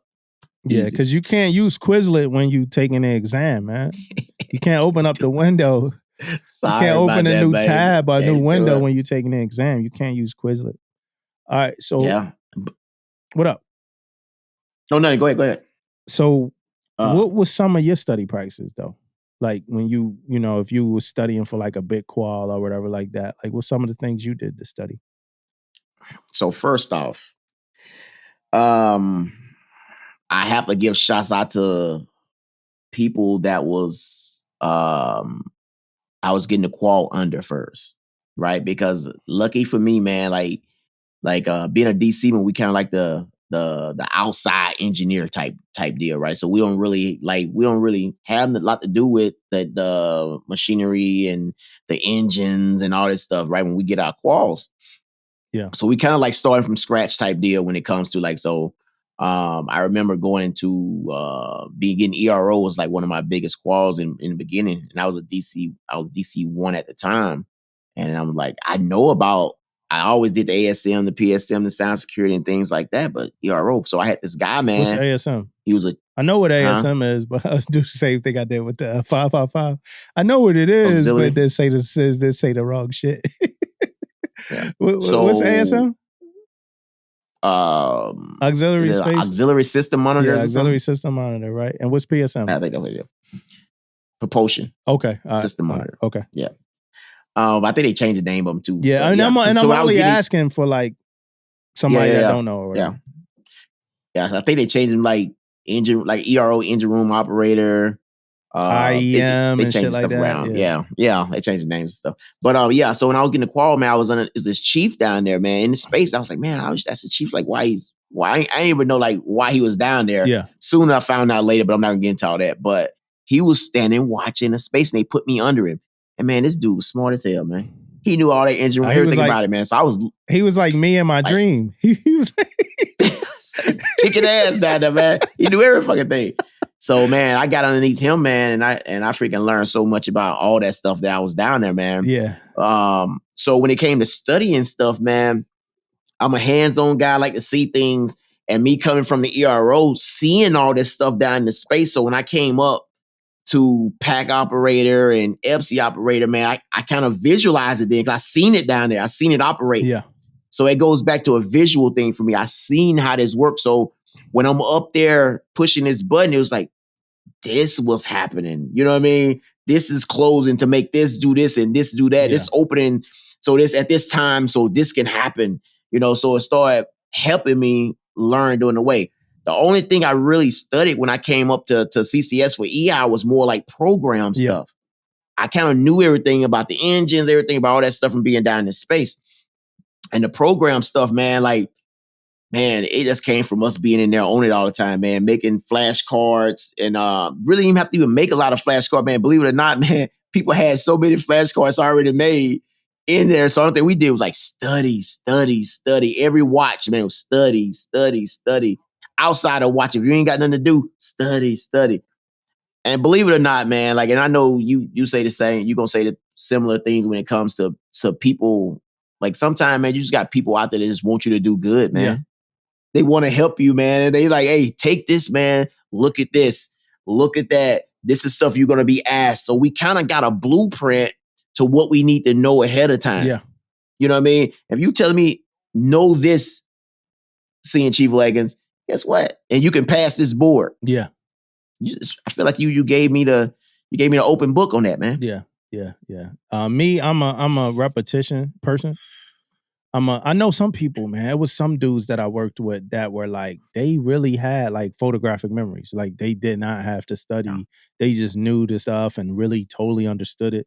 Me, I'm a repetition person. I gotta just keep doing it. So what I do with index cards, for instance, I know everybody remember my EAL stack that I had. It was a big ass EAL stack. What I would do was, the goal is to not have a stack. So, I just keep looking at the index card. So first of all, the first part of the studying is writing the questions and answers, right? That's the first part. And me, I probably already took notes too. So I may be writing the questions and answers off the notes.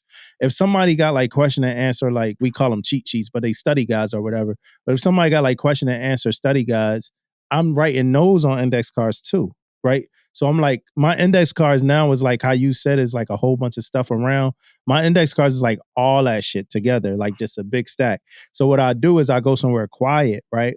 And I just go through the index cards. And if I hesitate to answer a question or I don't know the answer, it goes back into the stack, right? I might start off putting it back at the bottom of the stack, or I might put it in the middle of the stack somewhere else. But I need to know it, right? And if it's things that's like, if it's things that's like listed, like let's say it's a list of things, right? Like what's all the components of the MRG or whatever, right? If it's like a list of things, I want to know them in the order that I have them written on the list, but I also want to know them out of the order that I have them written on the list.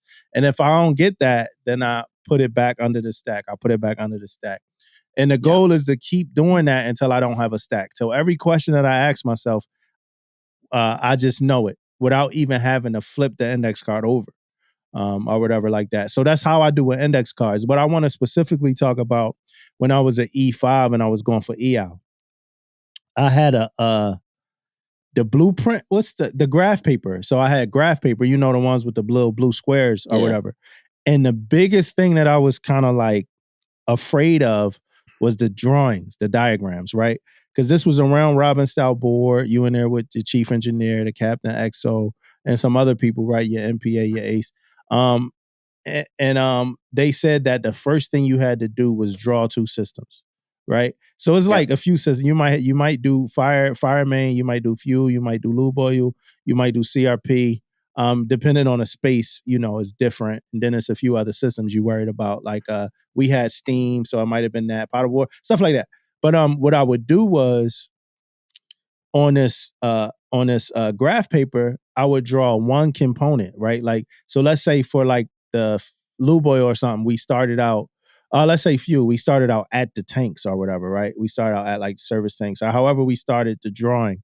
Because it normally flow from, you know, storage service or however you're doing it, right? So we start out at the storage tanks. I would just draw the tank, right? And then I would flip that page, right? So I would look at the drawing, draw the tank, and then flip that page to a new graph paper, right? It's super tedious, right? I would flip that page to a new graph paper and then draw the tank again without having to look at it because I already drew it on the last page. You understand what I'm saying? Yeah. So then I would add one more thing. So let's say it's piping leading to like a valve. So I would add the piping, right? Then I would flip that page again, draw the tank, draw the pipe, and then I look at the diagram again and then draw the valve or whatever. I would flip that page. Tank, pipe, valve, whatever piping is next. Bro, so let's say, like, you know, it's like, let's say it's 90 different components in the system. I done this shit 90 times in repetition. By the time I get to that last page and that last component, I know how to draw the system out, like, already in the first attempt. You know, it wasn't like every time try to draw it freehand or whatever. No, it really took, like, for those diagrams when I was studying for EL, it really took one time because I did it in that manner, component by component or whatever. It's crazy. Yeah. You know, and it's crazy. And I want to tell any like young sailor studying for something with diagrams, that might seem tedious, but it becomes like, it become like a muscle memory joint at that point, yo. I'm gonna do the that's tank. a technique, man. That's a lot. It's a lot when you studying, but I guarantee you, when you get done, you got it. You know what I mean? Yeah. And then no doubt. Then you get up there, you're doing your like honestly, like they could have had me draw every diagram. Like I was super confident about the diagrams because like I know exactly what to do. Tank, piping, valve, piping, you know, pump, whatever it is. It's crazy, man. Like, but it was, but that's me. Like I'm super tedious. You know, that's just, you know, just who I am as a person. But that worked. So I did definitely want to share that one. Leadership, leadership. Right? We talk about leadership a lot. SecNav has something to say about leadership in the AllNav, right? AllNav 03622. As this may read like just a general AllNav, this to me says a whole lot more than it's saying, right? So I highlighted a few things in this AllNav, right? So SecNav says, while serving as your secretary these past 10 months, several issues have come across my desk for decision or review that galvanize the significance of steadfast leadership and total accountability in our Department of the Navy. He says, leaders in key roles, especially those in command, right? Selected based on years of training, experience, qualifications, established requirements, and a multitude of distinct factors. These leaders are the best and most fully qualified. The special trust, confidence, and responsibility placed on the leaders in command also brings a higher level of accountability. When leaders' actions or inactions result in the loss of life, our capital resources or simply lower our standards, or the loss of life or capital resources or simply lower our standards, the senior leadership of the DON has a responsibility to determine the root cause and hold responsible persons appropriately accountable. I would encourage all leaders, especially those in command, to continually assess your team's performance, to communicate early and often on material readiness and resource shortfalls, as well as impediments to improvement, and always ask for help when needed.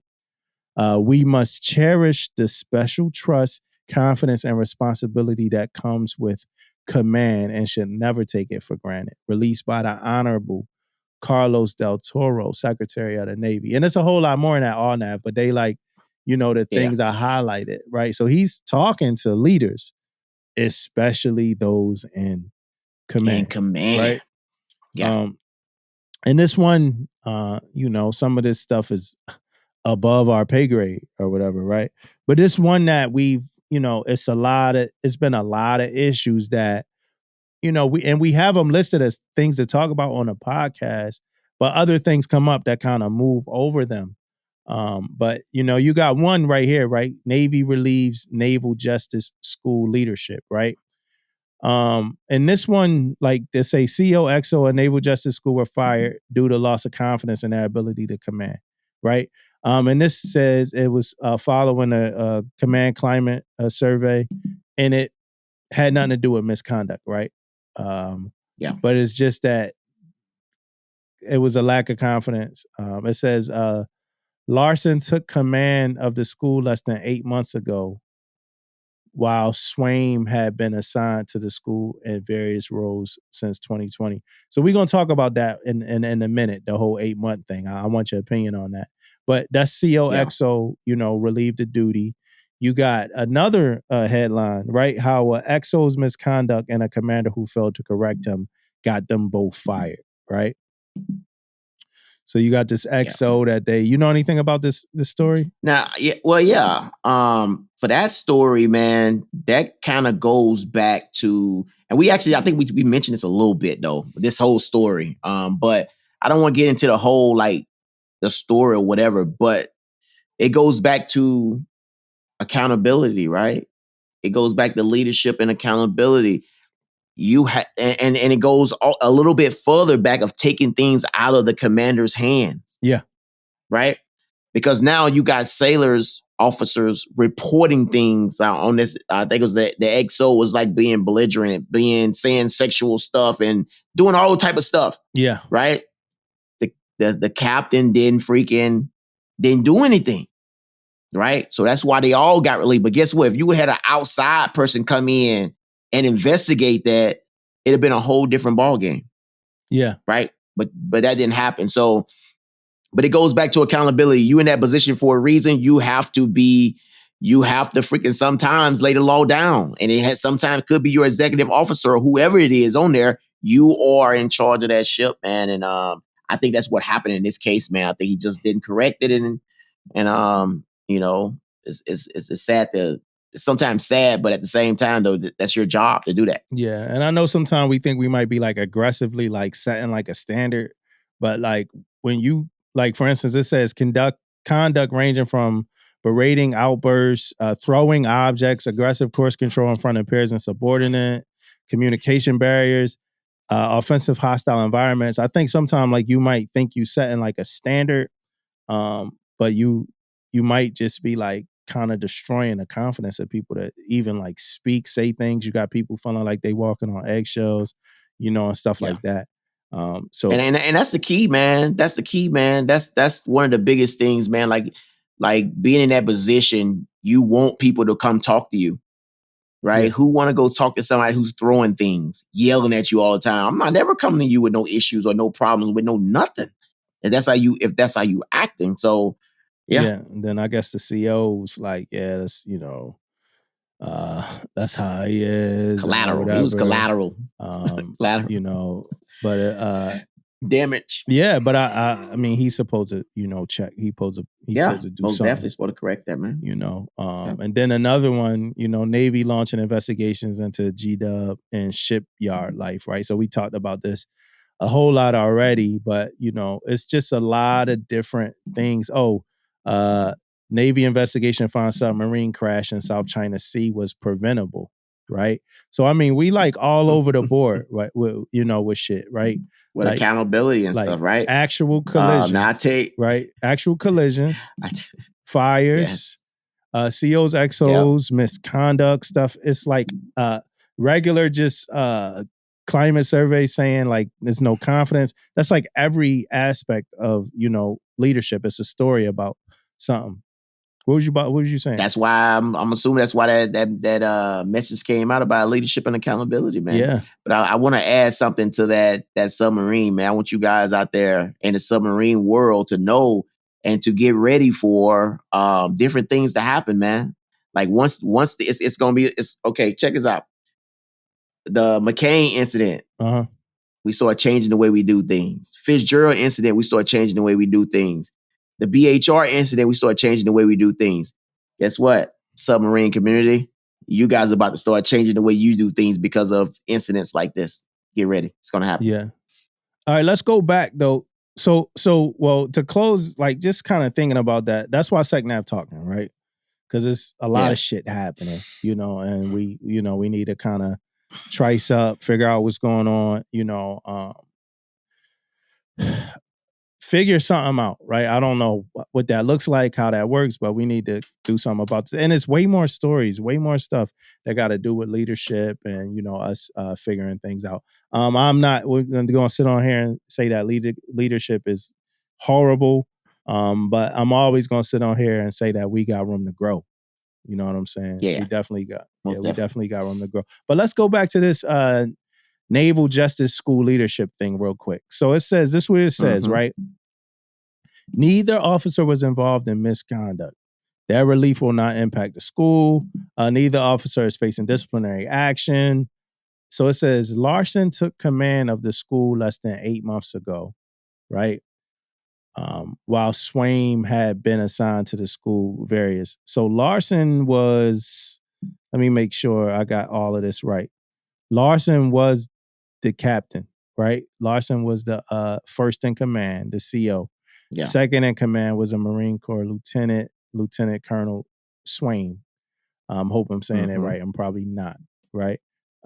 So Larson was the captain, took the command, and in 8 months was relieved of duty as a commanding officer. So my question to you is, do you believe 8 months is enough time to evaluate somebody's ability to lead? I'm going to say yes. Mm-hmm. I think 8 months is an amount of time. First off, it's qualifications and it's things you've done in your career to get you where you at right now. Yeah.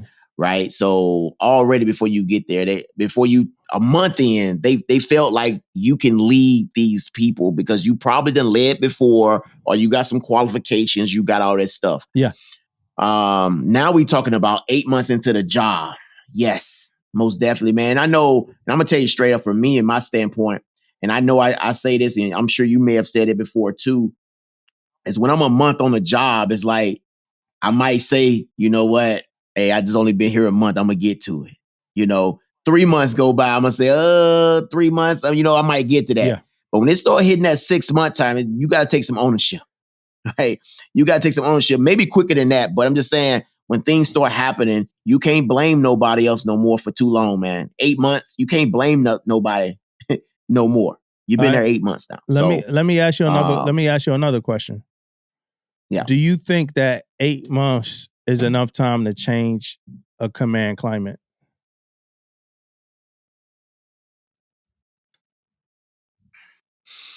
Matter of fact, I don't know, man. Culture. I don't know. Climate, I can't. Not climate. Yeah. Culture. I think 8 months is the time that you can. I don't know about change, but I know you can start the change. Yeah. Right. I mean, You could put things in place to start the change. I don't know, because check this out, man. One thing we know is when people had commands for 2 years, 3 years, or whatever the case may be, man, it's hard. And this is a short command, which people may be there a little bit longer. You talking about the legal people, they normally kind of stay there, maybe. Yeah. You know what I mean? Doing that stuff for a long time. So it will not be easy at a command like that to start changing things. But you know, I think when a new leader come into place, they gonna have their own thought process on what they think, how they think it should run. So they need to put those things in place. Yeah. Right. If you don't put those things in place and you get there and you just go, oh, that was a great idea. Just keep doing that. Just keep doing that. What is that though? You need to find out all those things out. What is that? And it's hard though, man. Yeah. 8 months is hard, but you at least got to put your plan in place though in 8 months. Yeah. And I think that like a lot of times when people get fired and stuff like that, I think some of that stuff got to come with some kind of qualifiers, right? Conversations and stuff like that, right? So I feel like, if I step into a command and the culture is messed up, I do think it's going to take longer than 8 months to like for visible like results, right? For everything, like as a full scale visible results. But I also think that if somebody comes, to the command and they can assess that the culture was messed up, but then they talk to me as the leader, the first thing that I would be able to do is acknowledge like our shortfalls and kind of give them like a way forward in my plans to like fix the culture, right? Like that's kind of what we want to do. If you come talk to me and I'm completely like oblivious to the culture being messed up and I don't have any way to kind of move forward, then I would see you not having confidence in my leadership. And again, we're not talking about what happened here because we don't know that story, but just that whole kind of thing. But I do think 8 months is not like a fair shot in evaluating impact, but some of these commands, it might have just been a really great command with a really great climate, a really great culture, and then you came and things changed that way too. But yeah, so I do think 8 months is like you need a little bit more time. It's like when presidents like in their last year and they do a lot of stuff that you really don't see until like the next president come. Stuff like that we see. So I think we are on the same page about that. Yeah, most definitely. So most definitely. A friend of mine called me, right? And a lot of this I can't really get into, right? But I do kind of want to pulse check, some of this. But he called me and he was like, "Hey, I need you to talk to me." He had first class. He said, "I need you to talk to me as a senior chief. I'm dealing with some stuff, and I want like a senior chief's brain in it. I don't want my friend's brain. I don't want, such and such like that. But I'm dealing with some stuff that had to do with a chief's mess. So I want to know how are they thinking, and that kind of thing, right? So I was like, all right, I mean, I can only be honest. But this has to do with the A2P program, right? So I'm going to go back to NAVADMIN 23019 from October 2019 and talk about the advancement to position program for a second, just to kind of help with the story. So a couple things highlighted, not everything.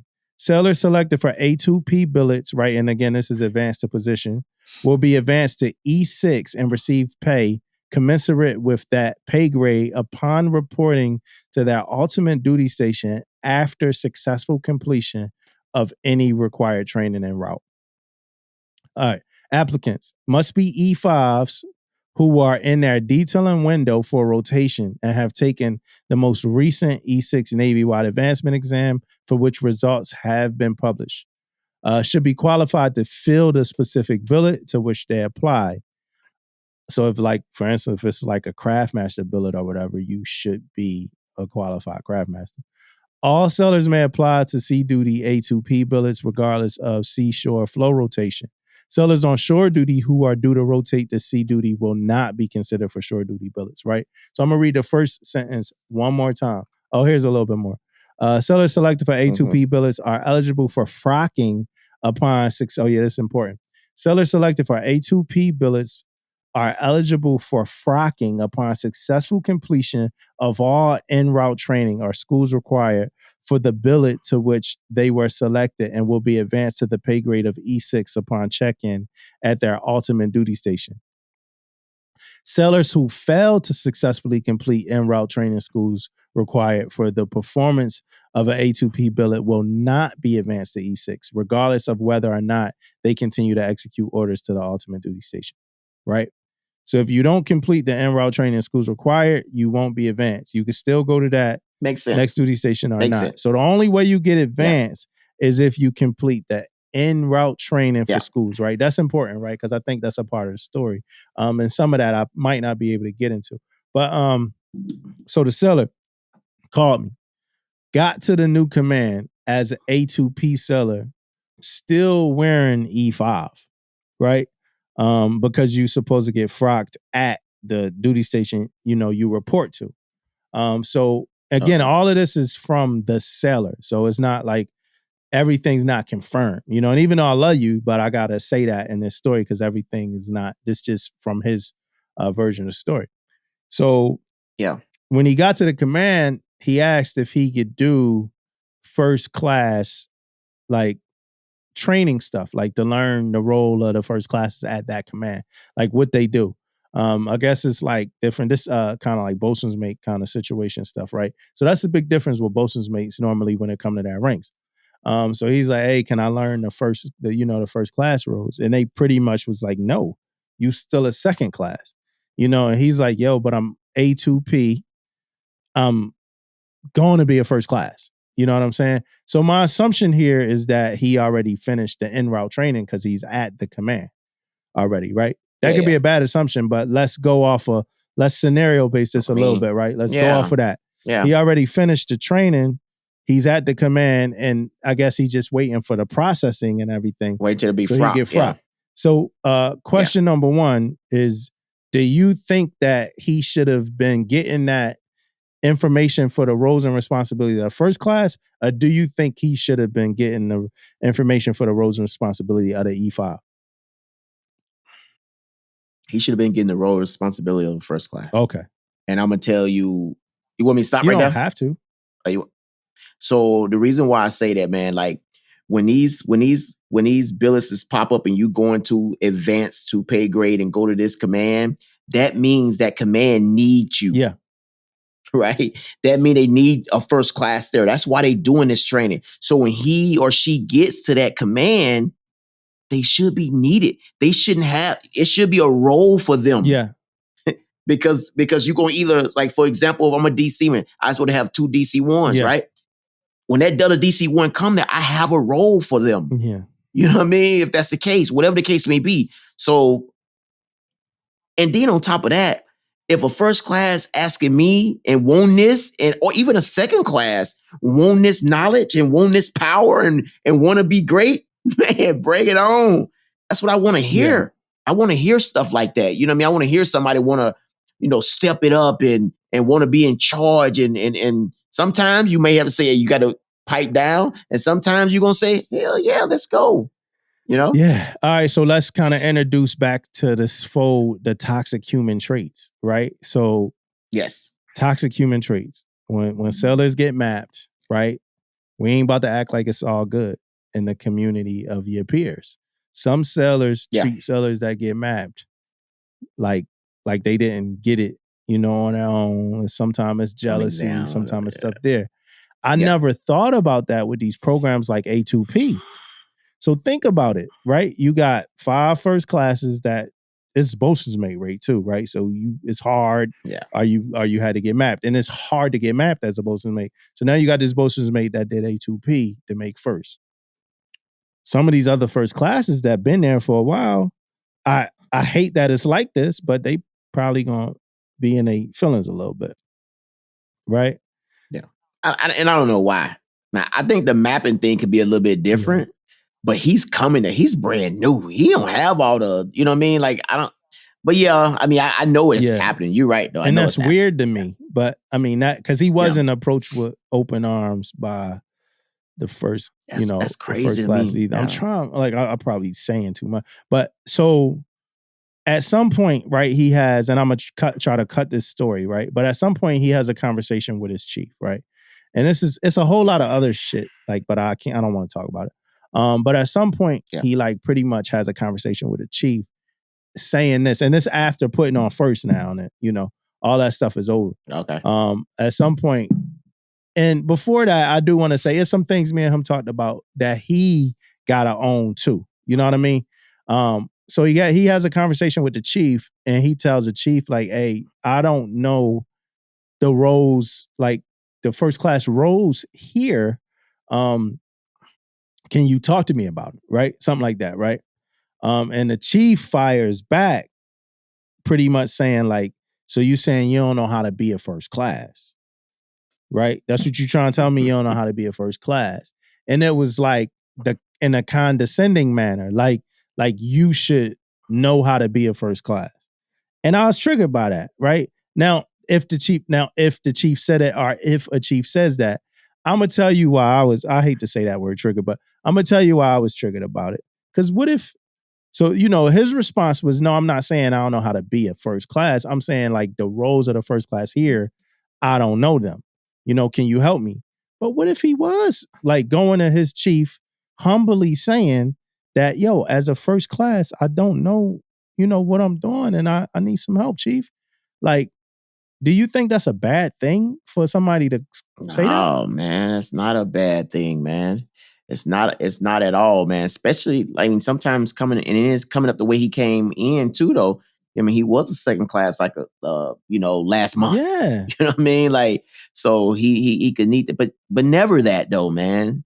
You always want to bring somebody up, man. When you bring somebody up, especially in your same rate, you helping the team, bro. Yeah. You know what I'm saying? Especially as a chief. Think about it, man. I got more first classes now. Maybe I could divvy things up a little bit more. You are helping the team. You know what I mean? So I can't see why that's a thing. I can't see why I will be upset about that. Yeah, but why do we Most do that? definitely, man. Why do we do that though? Yeah, I don't know, man. And I don't know what the and you're right. I don't want to get into all the weeds, bro, and all but that this stuff. There's happened to always two me sides. though. This But- happened to me. Oh, it happened to you? I was now not this story, but like very recently I was standing duty as like a duty officer, and the security people called me. Yeah. And they said Yeah. a damn acronym, right? They gave like an acronym of something. And I'm like, yo, what is that? And I don't like just getting acronyms and then repeating them back if I don't know what they mean. So I'm like, yo, what does this acronym mean? Or whatever. And the dude who was telling me didn't know what the acronym meant. He ain't know either. You know what I mean? Like he ain't know either. He's I gotta look it up. So, but then he was talking to somebody in the background that's prior enlisted. Dude was a senior chief. He got out, and he was saying like as he was looking this shit up too, because he didn't know either. He was saying, "Damn," and I'm like, "Yo, I'm just asking because I don't know." And he said something. I could hear him in the background, like, "Damn, senior chief, like you don't know senior, like you know, like you expecting me to know just because I'm a senior chief." You know me, like this the security building. You know me, like I went over there, like yo, I went over there. I want you to see my face. You know, I went over there, right? And I was like, yo, I'm the senior chief that y'all, was talking to or whatever. You know, and I brought that situation up. You know, it was a little different. The energy was different, but I brought that up. I'm like, yo, I don't know what every acronym means. You know, but I felt like for a second, like I really felt like shit a little bit. Like, yo, I'm trying to be humble and ask what this acronym mean. I got to talk to my captain about some shit that I don't even know what it mean. I'm not doing that. Yeah. You know, like don't. Yeah. What if he asks you what that means? Like, don't make you me be looking feel like bad because I'm actually asking a question just because y'all don't know what the shit mean either. You know, but back to what we were saying, like, BM1 go to BMC, and let's say he does say, "Hey, chief, I don't know how to be a first. Can you please help me and give me some direction? You did this before." Yeah. Right? Yeah. And I most definitely can't put my hands on why that's an issue, bro. I just can't put my hands on it because I feel like everybody, the more we know, the better everybody is, man. You know what I mean? The more knowledge in this division, the more help, the leadership, the every aspect of this division is better when everybody's on the same page. This sailor said he don't know something. Let's educate him. This sailor need help with leadership stuff. Let's help him, because guess what? It's making the team better. So I just don't get that, man. I'm kind of stuck a little bit on the fact that that was the issue, man. And it does. I ain't gonna say I ain't gonna use your acronym of your word to use as triggered, but it do make me feel a certain type of way though. It make you feel triggered. But it makes me feel a certain type of way, man. When triggered. When you don't want to help. When you don't want to like. Why you don't like you help too macho? sailors. You too macho to use triggered, man. You too burly to use the word. No, man. But my thought process is like this: if you think from a second to a first, right? You should. If I'm a chief and I think from a second to a first, you should know how to be a first. I'm gonna make an assumption that same chief would think that when you make chief, then it should be expected that you know how to be a chief with no questions. When you make senior chief, it should be expected you know how to be a senior chief with no questions. When you make master chief, it should be expected you know how to be a master chief with no questions. So pretty much from second class on, you should have it all fucking figured out. That's my assumption, and I think that's a wrong. That's my assumption that I think that somebody would think. I think that way of thinking is wrong. It's prideful. It's egotistic. It's not humble, and I think that that's a problem. That like one of a small problem that we have now is don't nobody want to ask questions anymore. You know what I mean? They don't want to ask questions, and you don't want to give real training. Yeah. You know what I mean? I'm gonna belittle you a little bit so you can get out my face, so I don't have to train you. You know what I mean? I'm gonna make you feel a little bad right now. You know? No, how about train your sailors, man? What do you think that a first class and a chief relationship should be, right? And I ain't talking LPO chief, right? Could be LPO, but I ain't talking LPO. But I'm just talking about, what do you think a first class and a chief relationship should be? How do you think that should be? Couple things, man. One, we got to have a different type of relationship. That's my right hand, right? I feel like my first class is my right hand, my LPO, my right hand. So we got to have a different relationship. Any first class, right? Like you got more than one, right? Any first class. 5. Let's say you got more 5 than one. Yeah. I ain't saying the LPO. All my first class is kind of like my right hand. They could be. They all got different titles to what they doing, but we all want to have a team or whatever, right? So first off, we got to get to know each other. We got to know our own vibes and what we good at and we not good at. And sometimes you learn that stuff by working together for a long time, and you learn that stuff by knowing them. Like for example, we might go out for lunch, right? The Devo, me, first class is go out for lunch, learn each other and talk, not necessarily all like Navy stuff, just talk about stuff. Right? So you're gonna practice practice fraternization. No, all the first class, all of us gonna be together. All gonna be together, right? And you do things like that, man. And I ain't gonna say we do things like, I'm saying I do things like that, because I want them to be comfortable, right? To be comfortable, because I don't want to be that person that's blurting out stuff and throwing stuff that no one wants to come talk to me, right? Especially when it matters, right? So that's one thing, man. So the relationship has to always be professional, for one. It got to be professional, but also they have to know me as the leader, know that I'm going to hold them accountable, right? And the way I'm going to hold them accountable, sometimes I may have to use them as the example to hold them accountable, right? Because if I keep letting things, if you as a leader, you keep letting things slide, you ain't holding them accountable, everybody going to start doing it, right? So you got to draw a line on that, right? But another thing I draw a line on is how I hold them accountable. I hold them accountable behind closed doors. I don't hold them accountable because I want them to be the face of I don't want to be the face of the division. You know what I mean? I want the first class to be the face of the division. Right? So they can go out and put all this stuff out and talk about this, and everybody gonna come to them and talk to them and all this stuff, man. So I'm not going to be literal. I'm not going to, yell at them in front of everybody, but bring them in closed doors. Hey, this is what I seen. This is what I think you should do. But that relationship building that relationship, man, is it means a lot for the division. Yo. Because because I was gonna say one of the things you talked about was belittling him in front of the division. That's one of the things the seller was talking to me about, was like that the chief was belittling him in front of the division. And one of the things that a lot of like us chiefs don't really know and understand is a lot of times the division be like way tighter than like you think, right?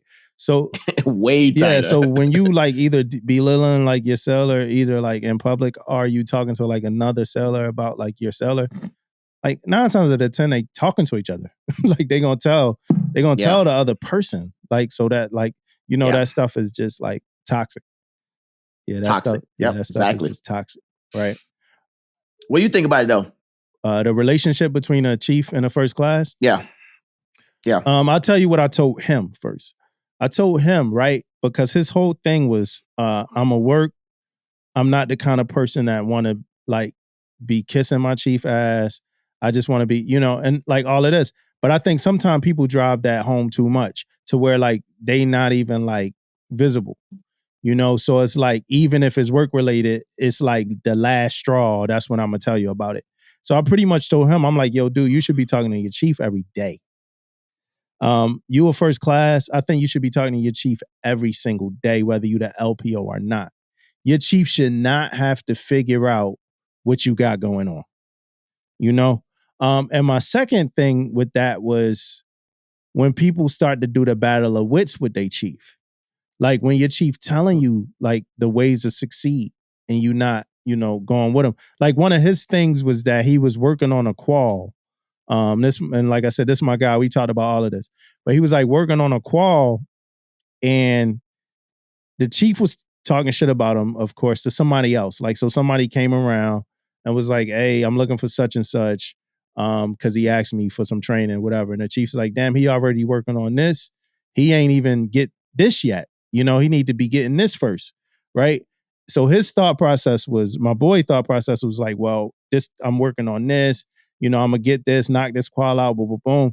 And I'm like, yo, but the chief kinda already laid out the map where it's like he said, even though it was in a toxic haze, he said what qual is more important first. You know, so it's like, yo, it's probably a good idea to focus on the qual that the chief said was more important for you to get. You know, because the chief's the one that you can't get away from that unless it's like super toxic, semio violation, you know, shit like that. You can't get away from your chief. Like, you're not gonna win that fight when your chief telling you like, yo, you should do this or do that. When you're doing these evals, you know, tournament like this or that. And like, do you know that when you're not doing it, all right, yo, I'm gonna show chief, I'm gonna do it this way, different. That shit ain't it ain't good for you. Like, you're not proving a point. It's bad for you. No, you know what I mean? Is when a chief telling you how to succeed. You know what I'm saying? Yeah. But I like, just with all of that, I think even from me as a chief, from the standpoint, I need to be talking to my first classes. I need a relationship. Even my TAD first classes, they know it. The ones who've been TAD with me. Right. And I've made mistakes. I always talk about mistakes I made. Even as a chief, I made mistakes. I learned. I've been humbled by first classes. I learned from first class, stuff like that. But even my TAD first classes, no, I talk to them every day. Like, we talk. You know what I'm saying? Whether it's about work, something that they got to do, a task, something about life. We're having a conversation every single day. You know, this your next rank up. You know what I'm saying? You know, yeah, go ahead. You know, it's so funny, man. Like being on a ship and stuff, man. And even on shore duty, even if I got watch, you know what I mean? And I'm not at quarters, I'm not here, I'm not there. Guess what's going to happen after quarters? My first class is they're gonna coming come to see me. You. Yeah, automatically they coming to see me, man. And even if your chief trash to you, you should be talking to that chief every day. Talking to that chief every day. Because I be thinking like everybody, like it's always like because I was telling my boy, I'm like, your chief don't know you. You know? Your chief don't really know you. He only going on for whatever he knows about you. He don't know you. You gotta make let your chief know who you are. you know, and not who he might think you are, not who somebody else might have said you are. You are the only person that got power over him knowing you is you. You know, yeah, he got some power too, but we not talking to him right now. We talking to you. You know, so what can you do for him to know you better? Y'all might be able to get past whatever the disconnect is, you know, and that's like, so that's, for me, that's the biggest thing is like, yo, you gonna be my right hand man. Like you said, right hand woman, right hand man, no matter what. You know, I've been places that where I fell back like the first classes. And it ain't the corny fall back where it's like, I'm not doing anything anymore. You know, it's like, I remember, like I said, I remember my division going against me to like make sure that they put out the Charlie fire first, shit like that, right? So it ain't like, yo, I'm stepping back. The guys got it, right? We're not supposed to do that either. But you know, we gonna be together. You know, come up with me. I remember grabbing like my LPO, like, hey, come up with me. I'm about to go talk to the CO real quick. You know, and it wasn't because he knew more than me about the situation. It was just so he could be with me. You know, and the CO could see like, yo, this is the brainchild of E Division. You know, whether it's me, the LP on the Divo, whatever. Yo, come with me. Let's go do this. First class could have been like doing some other wild shit, like not even around me. Yo, come here real quick. We about to go talk to the captain. You might as well be there. You know what I'm saying? And it's just that kind of relationship and that kind of rapport. You know, and again, it's like I said, I've been humble. My first class had to talk to me about things I'm saying in front of the division, you know, as well. You know, it had to check me on that. You know what I mean? So, yo, chief, man, like the things you saying, you know, and I'm like, well, the whole these things is divisional issues. The whole division need to hear it. Yo, but people they know who you talking about. Like they know it's something I did. You know what I'm saying? I had to tell me that. I learned from that. That's some real shit. You know what I mean? That's big real shit. So, and I'm never too high up to talk about ways that I've had to learn or been humble. Real quick question. You ever had leadership that didn't? It's funny, man. I got this food coming, man. One of my classmates from SCA got me this food, man. He just waiting for me to hit him up. So if you're a listener, yeah, man, I'm waiting on. I got some food coming, some Japanese food. Hopefully it's good. If not, like I said, I'm waiting on them. Let us know next pod, man. Let us know. Hey, man. So have you ever had leadership that you didn't mesh with? I don't. I already know your answer. Not really, man. I know your answer. I'm a positive guy. I try to make the most of every situation. Dude, so man, I know your answer. You know me, dude. You know that. That's the truth. It's the truth, man. Like, so I've been in situations, man, with leadership that shit, man. I have had some toxic shit going on, man, that I didn't deal with, that they was doing some shady shit and they'll do some crazy stuff, man. But I was finding myself in that situation, like moving on though, man. Yeah. Like for example, they'll say, hey, I need you to do this while I go do this. And I'll be like, nah, I had to say that before, bro. Yeah. I like, nah, I'm not like comfortable with standing right there while you do some old crazy ass shit right now. Yeah. You know what I mean? I had to come out and say that stuff, man. But I was being put in some predicaments, man, that I know. And then afterwards though, man, like once I'm doing, and this is what I'm gonna tell all you guys out there, man, which is crazy, is because one time I got put in a predicament to watch out for something while they was doing something else, man. And I said no to it, right? And later on that day, they found me and say, you did the right thing. And I never had to deal with that issue again. Nice. Yeah, nice. But if you don't say nothing, I'm here to tell you, man, you're going to be asking you a whole lot. Right. Come check this out. Come check this. No, I ain't doing that, player. I got too many kids. How about you, man? Well, I ain't even gonna get into that one, but I'm gonna get into this one. With my fuel, like my driver, what like drives me on a day to day, no matter what kind of leadership I have. I got like a complex about authority, right? A lot of people that I work for might not ever know that, right? But here it is. I got like a complex, like when it comes to authority. My belief system about life just believes that everybody is kind of like equal and we get different interests and we kind of just invest our time into our interests. So the chips fall however they do based off of that or whatever that, whatever the case may be. It's a whole lot more to explain, but I don't feel like getting into it. So I've always had an issue with like looking at people like, yo, this is my boss, and I say the words and stuff like that, right? Because I'm an adult, I've grown, I've matured.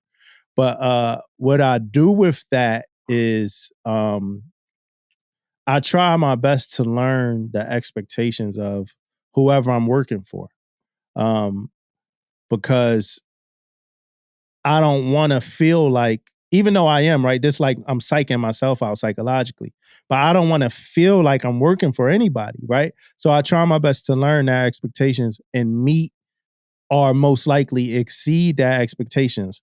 So I don't ever have to like hear them like, that's why it's so hard when I am dealing with scrutiny and shit like that. Cause I beat myself up more than anybody else could ever beat me up about shit. But it's like, even outside of that, like, I really don't want to hear this. Like, you about to give me this spill, you have to give me like this disciplinary conversation. Like and so I just try my best to meet or exceed the expectations at all times. So I never have to deal with that thing, because I know that even still at my old age, at my big age, or however you want to say it, I still have issues with authority. Like when it come to jobs and stuff like that. Like I just like, and the scheme of whatever I feel like life is, I just don't like believe in that. So I try my best to temper my actions, my reactions, my responses, and everything I do to avoid at all costs that feeling. Do I respect the people I work for? Yes, like to the utmost. I always do. I respect them. I talk to them with respect. They normally talk to me with respect. It's normally that kind of relationship. But I try my best to meet all of their expectations, so I never have to have that, yo, senior, I need to talk to you. This is messed up, or that's messed up, or whatever like that, right? And even then, we have those conversations, but inside, like, I'm killing myself about it. Like, yo, like, what the fuck? Like, why are we going through this? Because I don't like to feel like I work for humans. Like, I don't like to feel like that. Like, we are humans. Like, we all have jobs. I just happen to have this job. You just happen to have that job, or whatever. That's how I felt from like E1, bro. Like, I never felt like I always felt like, hey, the difference is your experience. You've been in longer, shit like that.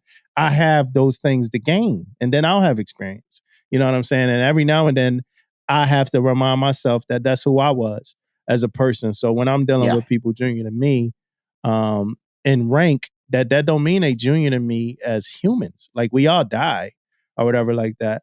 So that's the way I look at it, bro. That's like my fuel when it comes to dealing with leadership and stuff like that. Again, I want to reiterate that it does not mean I don't respect it, or I don't respect their rank or their position and things like that. I just do my best to not ever have to be checked, because I know my personal kind of thoughts about having authority. And I say that to my sellers. Yo, if you don't want to feel like you work for somebody, get this shit done. Like if you don't want to, like, somebody to talk to you like, like a kid or whatever. And I try my best not to do that, like with people. I've done it and I've got better. And now I really try not to talk to people like I'm of any position that they're not in. But if you don't want to feel like that, then just do what you're supposed to do. Meet those expectations. You don't got to worry about, somebody having this talk with you or whatever like that. Because they 9 times out of 10 don't want to have it with you as much as you don't want them to have it. So that's my thought process with that one. Yep. All right. Book of the week. I'm assuming you still ain't watched Top Gun yet. No, I'm gonna take everybody out there, man. I'm gonna go ahead and take the bullet for this. I supposed to went and watch Top Gun. I ain't go watch Top Gun. So we most definitely, Damo gonna do his thing with Book of the Week, but we most definitely don't have Movie of the Week. And I'm blaming myself when everybody know, but I am gonna go out there and watch it though. And because I'm telling you, everybody didn't talk. I don't think I heard from anybody yet that it sucked. So yeah, I'm most definitely gonna go out there and watch it. It was a good movie. The book that I'm talking about, right, is called Good to Great by Jim Collins, right? Why some companies make the leap and others don't. And it came in like one of the lectures at SEA is about like level 5 leaders and stuff like that, right? Not going to get too much into it. I'm just going to say it's a whole lot of stories in here about level 5 leaders that I think people should read, learn, and understand what a level 5 leader is. And that's somebody that leaves a company better than it was when they got there in it to last, right? Not just a month after you left or whatever, or the shit went down after you left. That's like a level 4 leader. A level 5 leader is somebody that came through, changed the culture, left it better than it was before they got there for years and years to come or whatever like that. So good to great while some companies make the leap and others don't.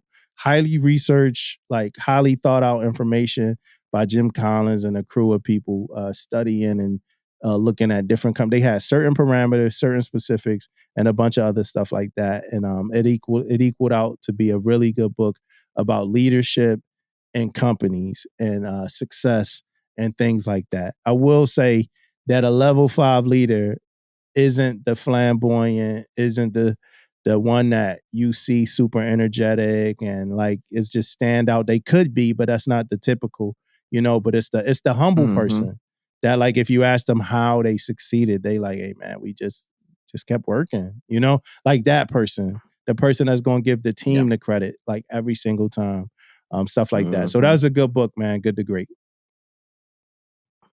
Great, man. That's good stuff. Sounds good. Hey, man, that's it, man. I just saw the text message that my food is here, probably been here. That came at 8:05. Yeah, so I'm about, so I'm about to go eat these. Might put that in the microwave, I got the man. microwave. I'm in the Gateway Inn, man. You at the lodge, man. I don't know if you got a microwave. They treating y'all bad. I'm at the Gateway, bro, baby. I got a full kitchen, man. I got a full kitchen, refrigerator, and everything. Don't get it twisted. Oh, man, for real?